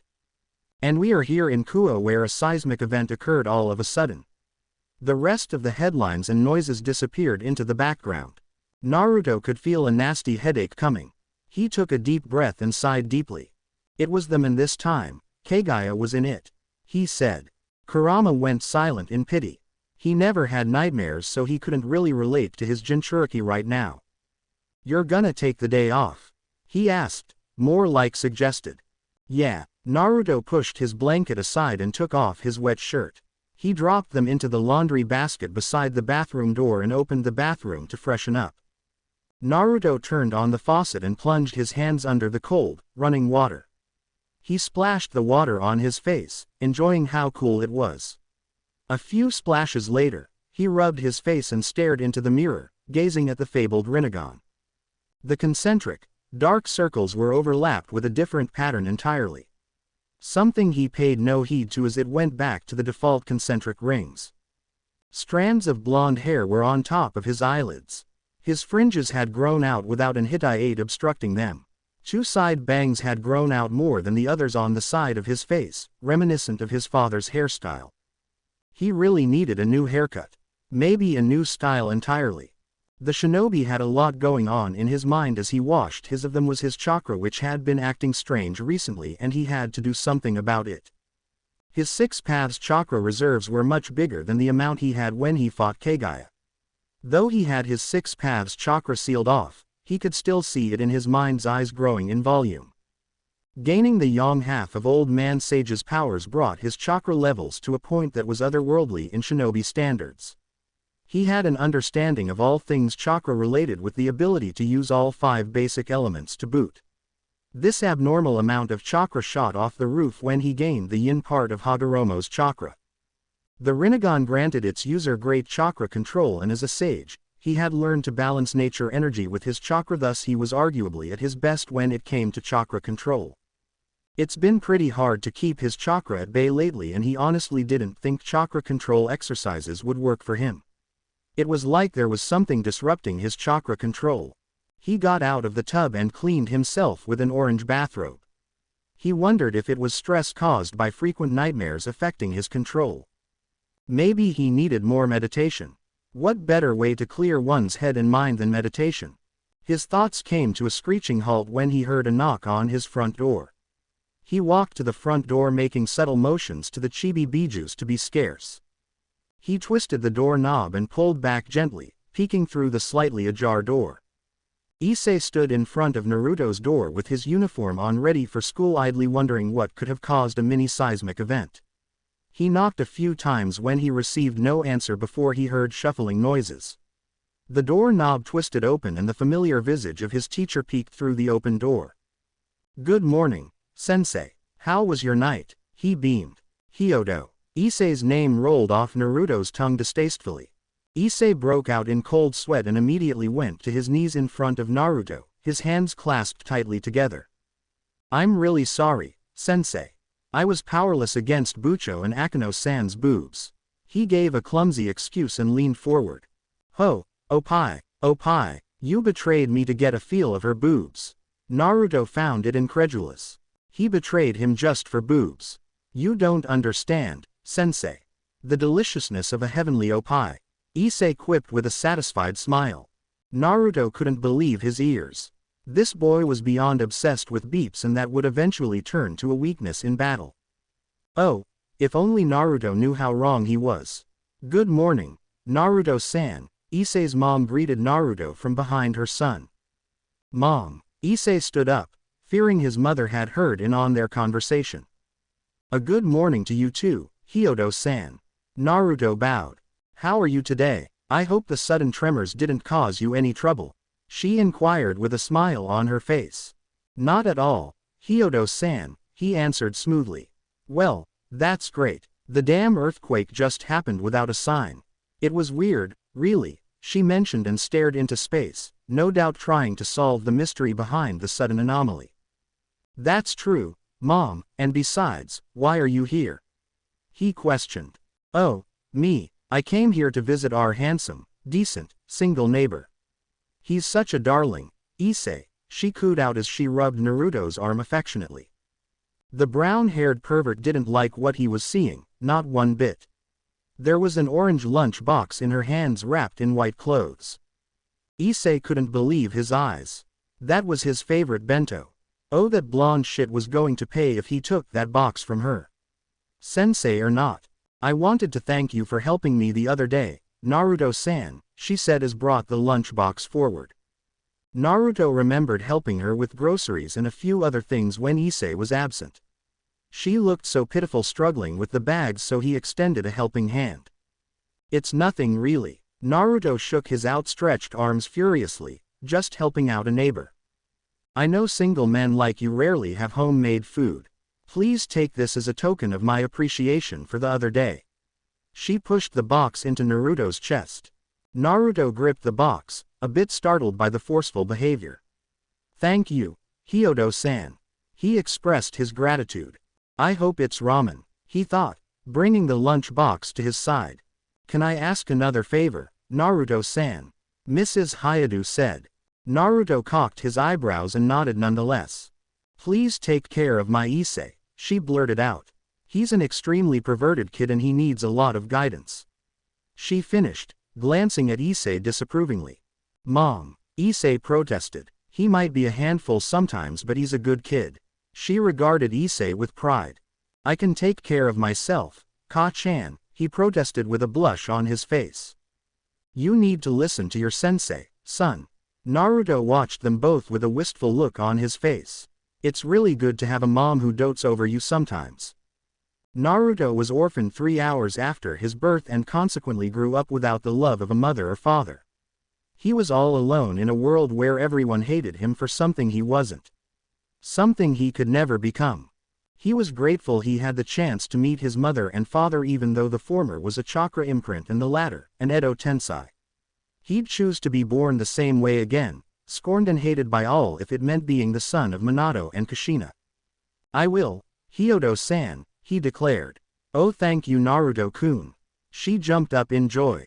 If you ever feel lonely or you need homemade food, just visit us, okay? Ka-chan, leave Naruto-sensei alone. He might run late for school. Issei tried to send his mother away discreetly. He really was running late for school today. Maybe he would accompany the blonde teacher to school today. Mrs. Hyodo bid them a farewell, which Issei returned with a wave of his hand. May I come in as sensei? He stuttered fearfully. Naruto shot him a flat stare. Look, I can explain, Issei said. Naruto blinked several times with his flat stare plastered to his face.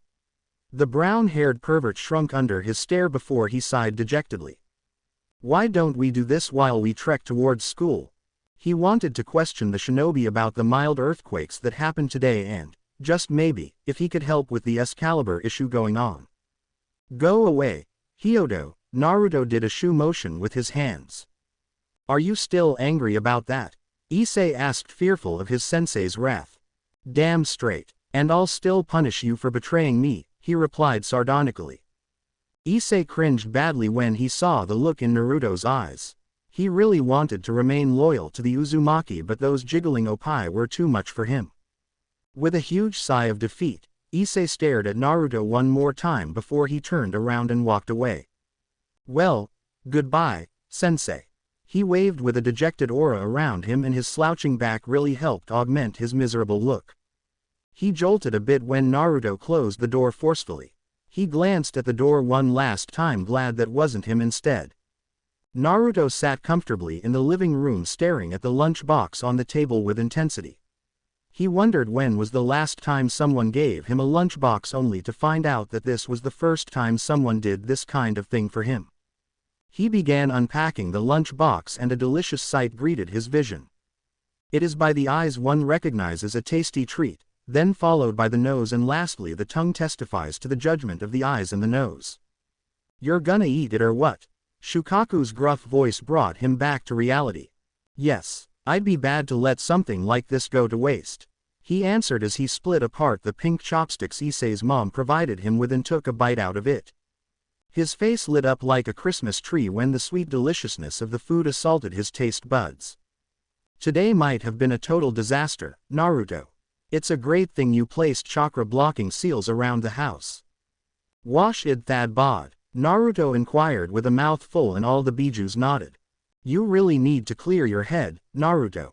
The blonde ninja let out a satisfying sigh as a loud burp escaped his throat. It's been so long since he had a good meal like this. All he had was ramen all day long, and quite frankly, he didn't mind at all. It was after all a coping mechanism. Oh wait, that was a big lie. He was just too obsessed with ramen to stop. "Oh, how I wish that Vixen was here," a certain flaming cat lamented. Naruto squinted at the little, blue, flaming cat on the glass table licking its paws. What's with cats and their weird quirks? Dot, dot, dot. The orange pigmentations of Sage Mode were present around Naruto's eyes as he breathed in and out, staying as still as a rock with no movement at all. He took a deep breath and gathered as much Sage energy as he could in that moment. He then exhaled deeply and released the purified Sage energy back to his environment. Nature's malice wasn't as strong as when he first tried to use Sage Mode when he got here. A fact that gladdened his heart. He could sense everyone in Kuo in this state. From the earthworms underground to the birds in the sky. He could sense Hyodo's unique signature, dark and dragon-like. He could feel 3 different pure holy energies and a whole lot of corrupted energy in the area belonging to several crows, and one stood out the most. It was bloodthirsty and wild. Naruto's forehead creased when he felt a familiar pull on his consciousness. It was quite similar to when Kurama brings his consciousness into the seal. He let the pull take him, and a moment later, he couldn't feel the animals or people around the park nor the solid ground under his feet. All he could feel was the person in front of him in the empty vast space they were in. "It's been a while, Naruto-kun," a beautiful, gray-haired woman greeted as he opened his eyes and was mildly surprised to see her new look. She was a far cry from the miserable woman he met back then. "It's been a while, hasn't it?" he asked, smiling at her. Flashback. A huge cloud of dust and debris hovered over the forest due to the aftermath of Naruto and Perseus's joint attack. The landscape of the forest changed entirely due to different sizes of debris littering the floor due to the explosive force of the Rasenshuriken. Nothing around the vicinity was spared as dead bodies were positioned in different places around the forest. Some had their head lodged into trees while some had their arms and feet bent in weird angels. The forest itself was in no better condition as a whole lot of trees were uprooted from the ground, all thanks to the powerful S-class forbidden technique Naruto threw at Perseus. The hooded man was down on the floor unconscious with blood gushing out from different wounds caused by wood splinters. The sound of heavy breathing was coming from a deep large smoking crater below with different slash marks marring its inside. Perseus had his shield over his head, trying to still his breathing and stop the quaking of his hands. He was kneeling inside the crater with blood flowing from his skull and temples. Tiny bleeding marks caused by tiny wind blades covered his skin and armor. He limped and struggled to get out of the deep hole in the ground, cursing Naruto. For a second there, he thought it was over when the presence of the blonde man disappeared. Perseus panted heavily when he made it out of the crater and scanned the entire area for his equipment but could not find any of it. He covered his nose and waved his shield to push away the dust surrounding him. The destruction was devastating, and it was only a matter of time before unwanted guests found this place. This guy, he thought, gazing at the destruction caused by their target. It was the best solution. He concluded. Orders from above were to bring the shinobi in alive, but seeing what he could do, there was no way anyone could pull that off. He inspected the unconscious body of his only surviving teammate and concluded he would live to see another day. He looked like he was the only one standing until his eyes landed on a frozen Naruto, in a green statue made of green rocks, with both of his hands covering his face in a manner that shielded his eyes. He went forward and squinted at Naruto's pupils that were blue when he first saw him, but now they were horizontal bars reminiscent of that of a toad. Perseus had never faced or met someone like Naruto who could perform the impossible, a man wielding chakra on a level like this. This was a groundbreaking discovery for the organization. A new sacred gear that grants the user chakra had been created, but, unfortunately, it was lost in battle and returned to the god system in heaven to be reincarnated into its next human or part-human vessel. He heaved as he lifted his teammate on his shoulders and turned his back from the statue. He hadn't taken 4 steps before he heard a crack behind him. Perseus ignored it because he thought it came from the forest, but another loud crack through that thought out the window. A third long crack and a heavy pressure slammed into his body as his already weakened knees felt like jelly. A cold voice sent chills down his spine. It was a good thing I didn't go all out with that Rasenshuriken. A crack traveled down from the head to toe of Naruto's frozen statue. Perseus turned around with horror-stricken wide eyes as the chin portion of the statue broke off in a huge burst of chakra sent gusts of wind and different shards of stones from the statue flying away. He could only look in horror as the chakra around Naruto rose higher as he moved nearer. That's impossible, he raged in his mind. This guy was holding back when they fought. Now, about that place with a lot of chakra users. Naruto stopped for a moment, trying to remember the name. Ah, the yokai, where can I find them? He asked menacingly. This was augmented by the blue chakra surrounding him like he was inside blue flames. Perseus didn't want to give a potential future threat information that would help further his ambitions greatly, but he was in a tight spot. I could get that information out of you in so many ways, and some would make Anko, an interrogation specialist, proud. Naruto finished and waited patiently for a reply. Perseus knew he was toast in both ways, but he had to try. Please, let my teammate go, and I did promise you I'd tell you about them if you managed to defeat me. He said on his knees, trying to save his comrade. The shinobi was stunned by this. This guy was willing to sacrifice himself for his comrade, and Naruto respected that. The yokai are a supernatural race native to Asia with human-like form and animalistic features. The form mostly depends on the species a yokai belong to. They can use chakra and yojutsu, a technique unique to their race. Most of them live in bounded areas which aren't easy to break into. He gave a brief introduction. Where can I find one? Naruto questioned. I don't know their location. All I can give is a name, the Kyoto faction, he finished. Thank you, Perseus-san. Naruto turned around, ready to go find Kyoto. You're not going to finish me off? Perseus could not help but ask. The logical thing to do was to finish him off for good. What was he trying to do? You don't peg me as evil, Perseus-san, he said. Perseus went wide-eyed at Naruto's words. Tell me, what do you really want? Is it what your organization brainwashed you into wanting, or do you want to make a difference in this world? Perseus pondered this while staring at his feet. What did he really want in the first place? He joined the human faction because he respected Cao Cao. Until then, don't let people choose for you what to do, and don't let others use you like this, Perseus-san, he said as he lowered his body, preparing to jump away. My loyalty to the human faction is unwavering. If you ever face someone named Cao Cao, run for your life, Naruto-san, Perseus told Naruto to show his gratitude for sparing his life. I never told you my name, he said. We know a lot about you, Naruto-san. I'd implore you to be vigilant. You don't know who is coming for you next, he said. Can I ask you a question, Naruto-san? Sometimes you disappear off our radar like your entire existence itself is hidden from us. Is it due to those eyes? He said, pointing at the shinobi's toad-like eyes. Naruto appeared behind Perseus with his hand posed for a chop that would render Perseus unconscious. The human faction should be wary of me. Tell them this is the last mercy I can grant them, was what Perseus heard before he went out cold. ... It's been 2 days since Naruto had been trying to use Sage Mode to find Kyoto. He was in a shin-length, black cloak with a single button around the neck. He had salvaged the clothes from the carcass of those sent to capture him. He didn't want another Akatsuki after him in a foreign world, so he tried to change his appearance. He landed on a tree branch, wheezing out hard due to the effect of using up Sage Mode. He stilled his breath and tried to absorb nature energy again, but this time he failed to absorb nature energy.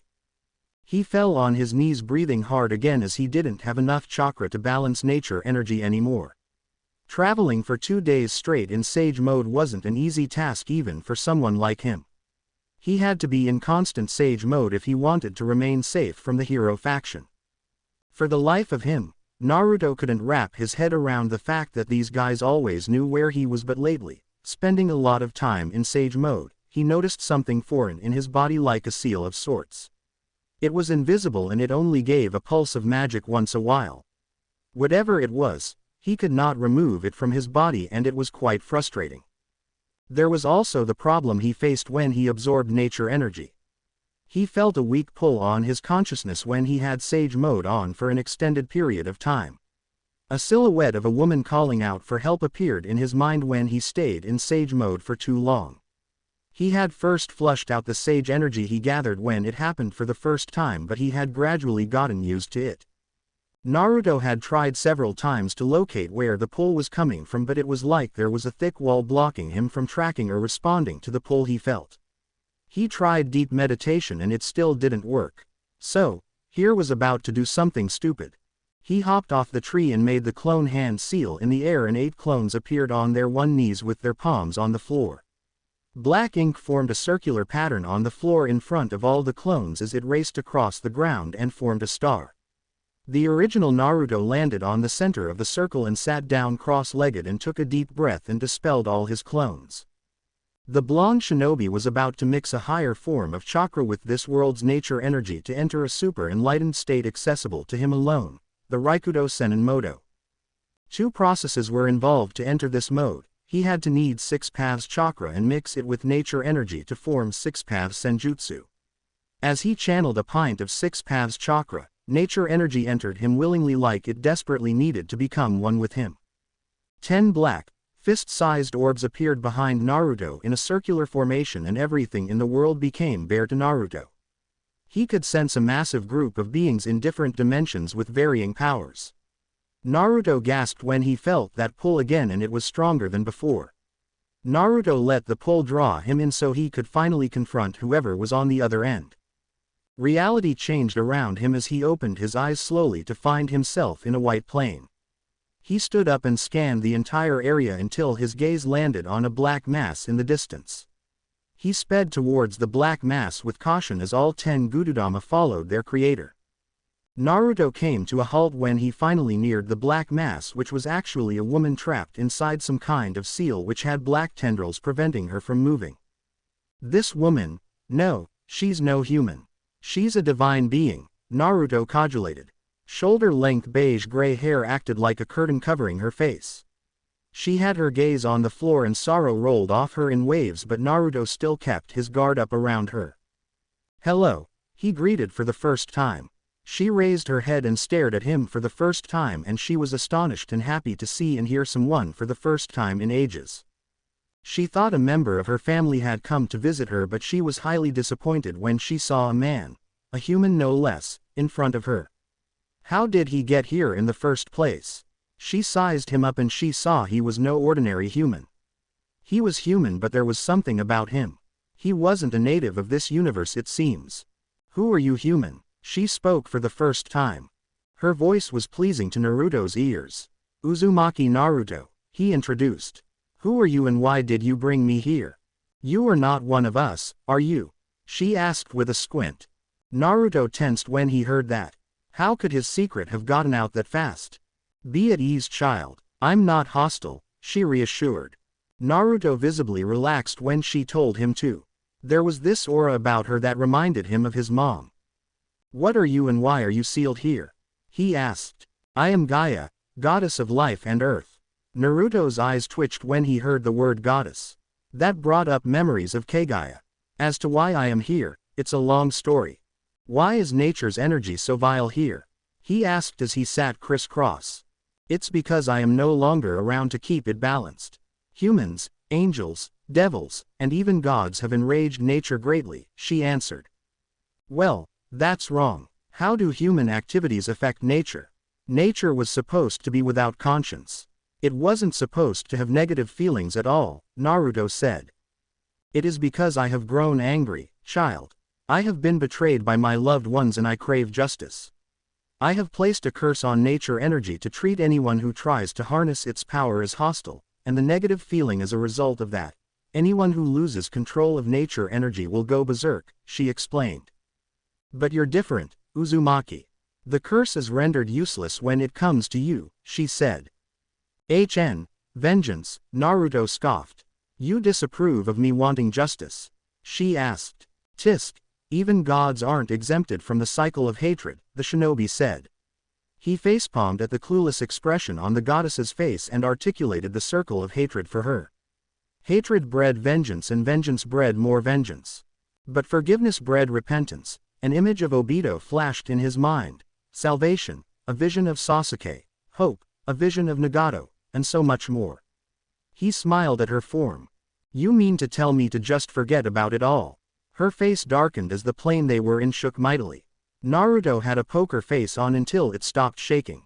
Naruto sighed again. This shit was getting out of hand. He wasn't some kind of shrink for a goddess. I was locked in here against my will, thousands of years ago, cut off from the rest of the world without a soul to keep me company.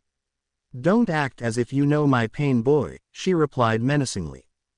Naruto stared at her beautiful green orbs and said, I know you're not telling me everything about you and I respect your privacy, but if you exact revenge and you taste the sweet nectar of revenge and all, what about the children of those you have exacted your revenge on?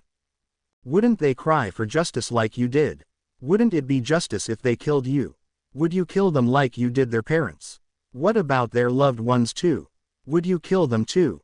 I don't know about you, but that sounds like what a monster would do, and to be honest, I don't think you were a monster. Naruto gave her his honest opinion. Gaia was silent, contemplating on what Naruto said. Is vengeance what I really wanted? Did I want to kill my grandchildren so badly? What kind of grandmother or goddess was I? She thought hard. Naruto let her think for a while before he offered his help. She was the first goddess he met in this world, so maybe there was a chance she knew a spell or a person that could help him on his quest to find a way back home. Look, I could help you get out of here and you could help me in return. He placed his offer on the table. How can you be of help to me? She asked. There was only one way to help her, and that was if he unseal her or return her lost strength. You got me. Naruto had no idea. He had nothing. If this was a chakra-based seal, then he could have been of help, and, besides, this place wasn't even where her physical body was. This boy, could he do it? Gaia mused. He was a perfect sage after all. Those seals are powered by magic, something I don't have. And studying a seal that complex would take centuries, he explained. There is a way, Naruto Uzumaki. If you can help me purify nature, I will gain my strength. I don't get how I can purify nature's energy. I only know how to use it for ninjutsu, he explained. You can. Your chakra itself can counterbalance the hatred in nature energy, and when you mix it with yours, you achieve that state you've been using, right? He nodded at the goddess's explanation. She seems to know a thing or two about sage mode. The chakra you infused a moment ago was much more powerful, but unfortunately, you can't use that chakra to its fullest ability because a lot of gods would feel it. Naruto alarms went blaring. Gods. They have more than one. How many were they? It was a good thing he took precautions before he infused Six Paths chakra. All you have to do is release the nature energy you've gathered back to nature to purify it. Oh. That's what I have to do. I don't get it. The blonde ninja was still had his dumb moments, it seems. Wouldn't making you happy resolve all of this? He asked the obvious. I can only gain happiness when I get out of this place or when I have my vengeance, she said. Can you help me get back to my home world? Naruto asked with hope in his eyes. Yes, she answered. Naruto's bangs covered his eyes. An impregnable silence descended on the space they were in. Don't lie to me, Gaia, Naruto said with an icy edge to his tone. Gaia hid it well, but she was flabbergasted he managed to see through her lies. How did he know she was lying? This boy. Unfortunately, I don't have that kind of power. Gaia looked away from him. She became nervous when he stopped talking and silence graced the plane once again. I'll help you anyway. The shinobi cursed his hero complex. I'll free you somehow, but if I find a way back, I won't even hesitate, he declared. Thank you, Uzumaki Naruto. There might be someone out there who could help you. She tried to cheer him up. You think so? There might be someone that can send me back, he asked with his hope rising again. Maybe. I'd suggest you start at Kyoto, a place with a high amount of chakra, the home of the Yukais. A supernatural race that can use chakra like you. Naruto knew about the Yukais, but he couldn't pinpoint where they were. But I don't know where Kyoto is, Naruto complained. Don't worry, Naruto-kun, I'll help you get there, she replied. Naruto bolted up and balled up his fists. Really? He asked with childlike glee. Yes, I will. Thank you, Gaia, you're the best. He gave her a thumbs up with his Naruto patented grin. Now, you have to go, Naruto-kun. The seal you placed on yourself won't hold for long, she warned. That's right, Naruto remembered. He waved her goodbye as she pushed him out the plane they were in, and she remained in the hell that has been her home for the past 1,000 years, left all alone. But, this time, Naruto's warmth lingered around her. Naruto Uzumaki, I'll be counting on you. The goddess went silent as she wondered about the circle of hatred. Flashback end. Gaia was elated to see the knucklehead ninja once again. He had grown tall and much more handsome. He had helped her a lot and she wanted to repay her debt somehow. How have you been, Naruto-kun? I've been fine, he replied with a smile. The link is very weak, ergo, I can't keep it for long, she said regrettably. That's unfortunate, Naruto added. A lot has happened to you, Naruto-kun. The spark in your eyes has dimmed, she said while staring at Naruto in the eye. Really, you think so? He asked as his smile gradually disappeared from his face. Have you found a way back home? No, not yet, he answered and shook his head negatively. Gaia entered his personal space and held his hands. The black tendrils jiggle like a chain as she walks. What happened to you, Naruto? She asked with a frown on her beautiful face. Nothing, Gaia, nothing, really, he answered mendaciously. Don't lie to my face, Naruto-kun. Gaia wasn't having any of that. This boy had been through a lot and he's been beating himself up about it. She had always tried to get him to tell her about his past whenever she could, but he always dodged the topic. Naruto's visage morphed back to his bored one at the goddess probing. He wasn't ready for this question and answer session. And luckily, Gaia's form was disintegrating into tiny sparkles starting from the soles of her feet.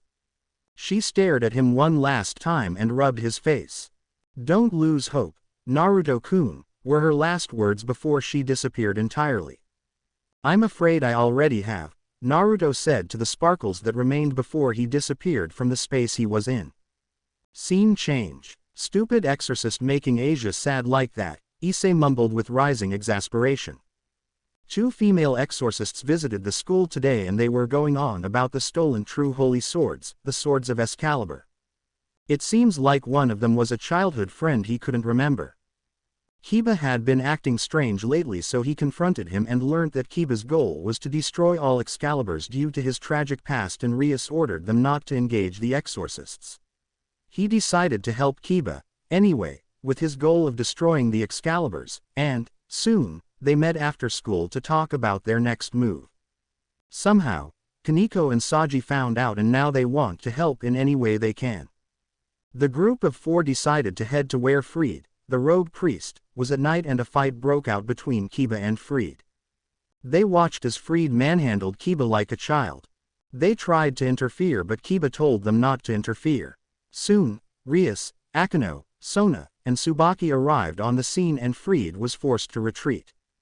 Rias chewed them out and Kiba decided to leave, telling Rias the reason why he became a devil in the first place was to avenge his fallen comrades.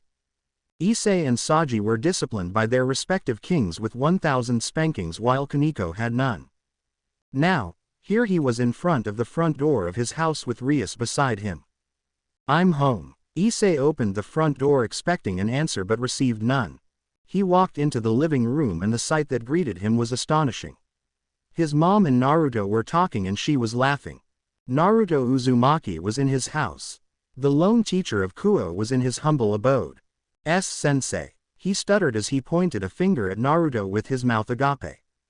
Rias walked into the room and saw what made Issei freak out. She was a bit miffed when Naruto stared at her with his ever-present bored face. Said teacher was wearing an orange t-shirt with black shorts and Asia was sitting beside him. Ah, Issei, Rias, I didn't see you there. Welcome home, she exclaimed. What are you doing here? He asked his sensei as he threw his backpack to the floor. Issei, he came to return the lunchbox I gave him this morning, his mother chastised lightly.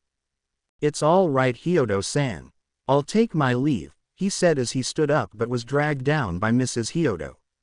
Wait for dinner, Naruto-san, it's almost done, she said with a smile. Naruto looked from her hand grabbing his sleeves to her face plastered with expectation. I don't want to be an inconvenience, he said as he closed his eyes and rubbed the back of his head. Sensei is not an inconvenience. I enjoyed your stay, Asia responded boldly, which made her look cute.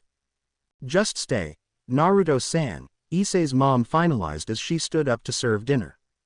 Issei flopped on the seat his mother was previously occupying as all the stress of the day finally hit him. Rias took a seat opposite of Naruto with her eyes trained on him. Don't look at me like that, Bat, he said. Would it kill you to use my name, Naruto-sensei? She asked with gritted teeth. Naruto ignored her jab in favor of staring at the frames on the wall. It's just 4 letters. She raised her voice a bit. Issei could feel the animosity between them and it was bad. Let's not lose our heads here, he said with raised hands, and Asia added her own 2 cents by nodding. The hostility in the air disappeared when Mrs. Hyodo walked into the living room with dinner. They gave a quick itadakimasu before they dipped into their food, except for Naruto, who ate at his own pace. They all ate in relative silence and Naruto took his leave when he was done. Thank you for today, Hyodo-san, he replied on the porch. Oh, it's nothing, Naruto-kun, she said with a wave of her hand. Well then, he bowed again and turned around. Mrs. Hyodo shut the front door and sighed happily. What a well-mannered man, she said, smiling to herself. Issei stared at his mom with half-lidded eyes. She liked their new neighbor, no doubt about that one. I wish someone would be like him, she blatantly said, glaring at her son. Mom, good night kids, she said as she walked away to do her thing. Rias decided to spend the night in Issei's house, and boy was he glad. He would get to see her majestic Oppai tonight. In Naruto's house, he was in bed with his wrist covering a part of his forehead, thinking about everyone in the elemental nations. Minna, how are you doing? I promised you guys I'd come save you, but I'm wavering. This boulder is getting too heavy for me. I miss you all. The house felt more lonely than ever as his breath was the only sound in the house. He closed his eyes to get some sleep. The only time he didn't feel the weight of the world crushing him. A comforting warmth entered his room and a wisp of nature energy surrounded his house. Small eerie golden balls of light dancing around his sleeping form, chasing the nightmares away. To be continued. I hope you enjoyed this story. Also remember to subscribe and like this video. See you in the next video.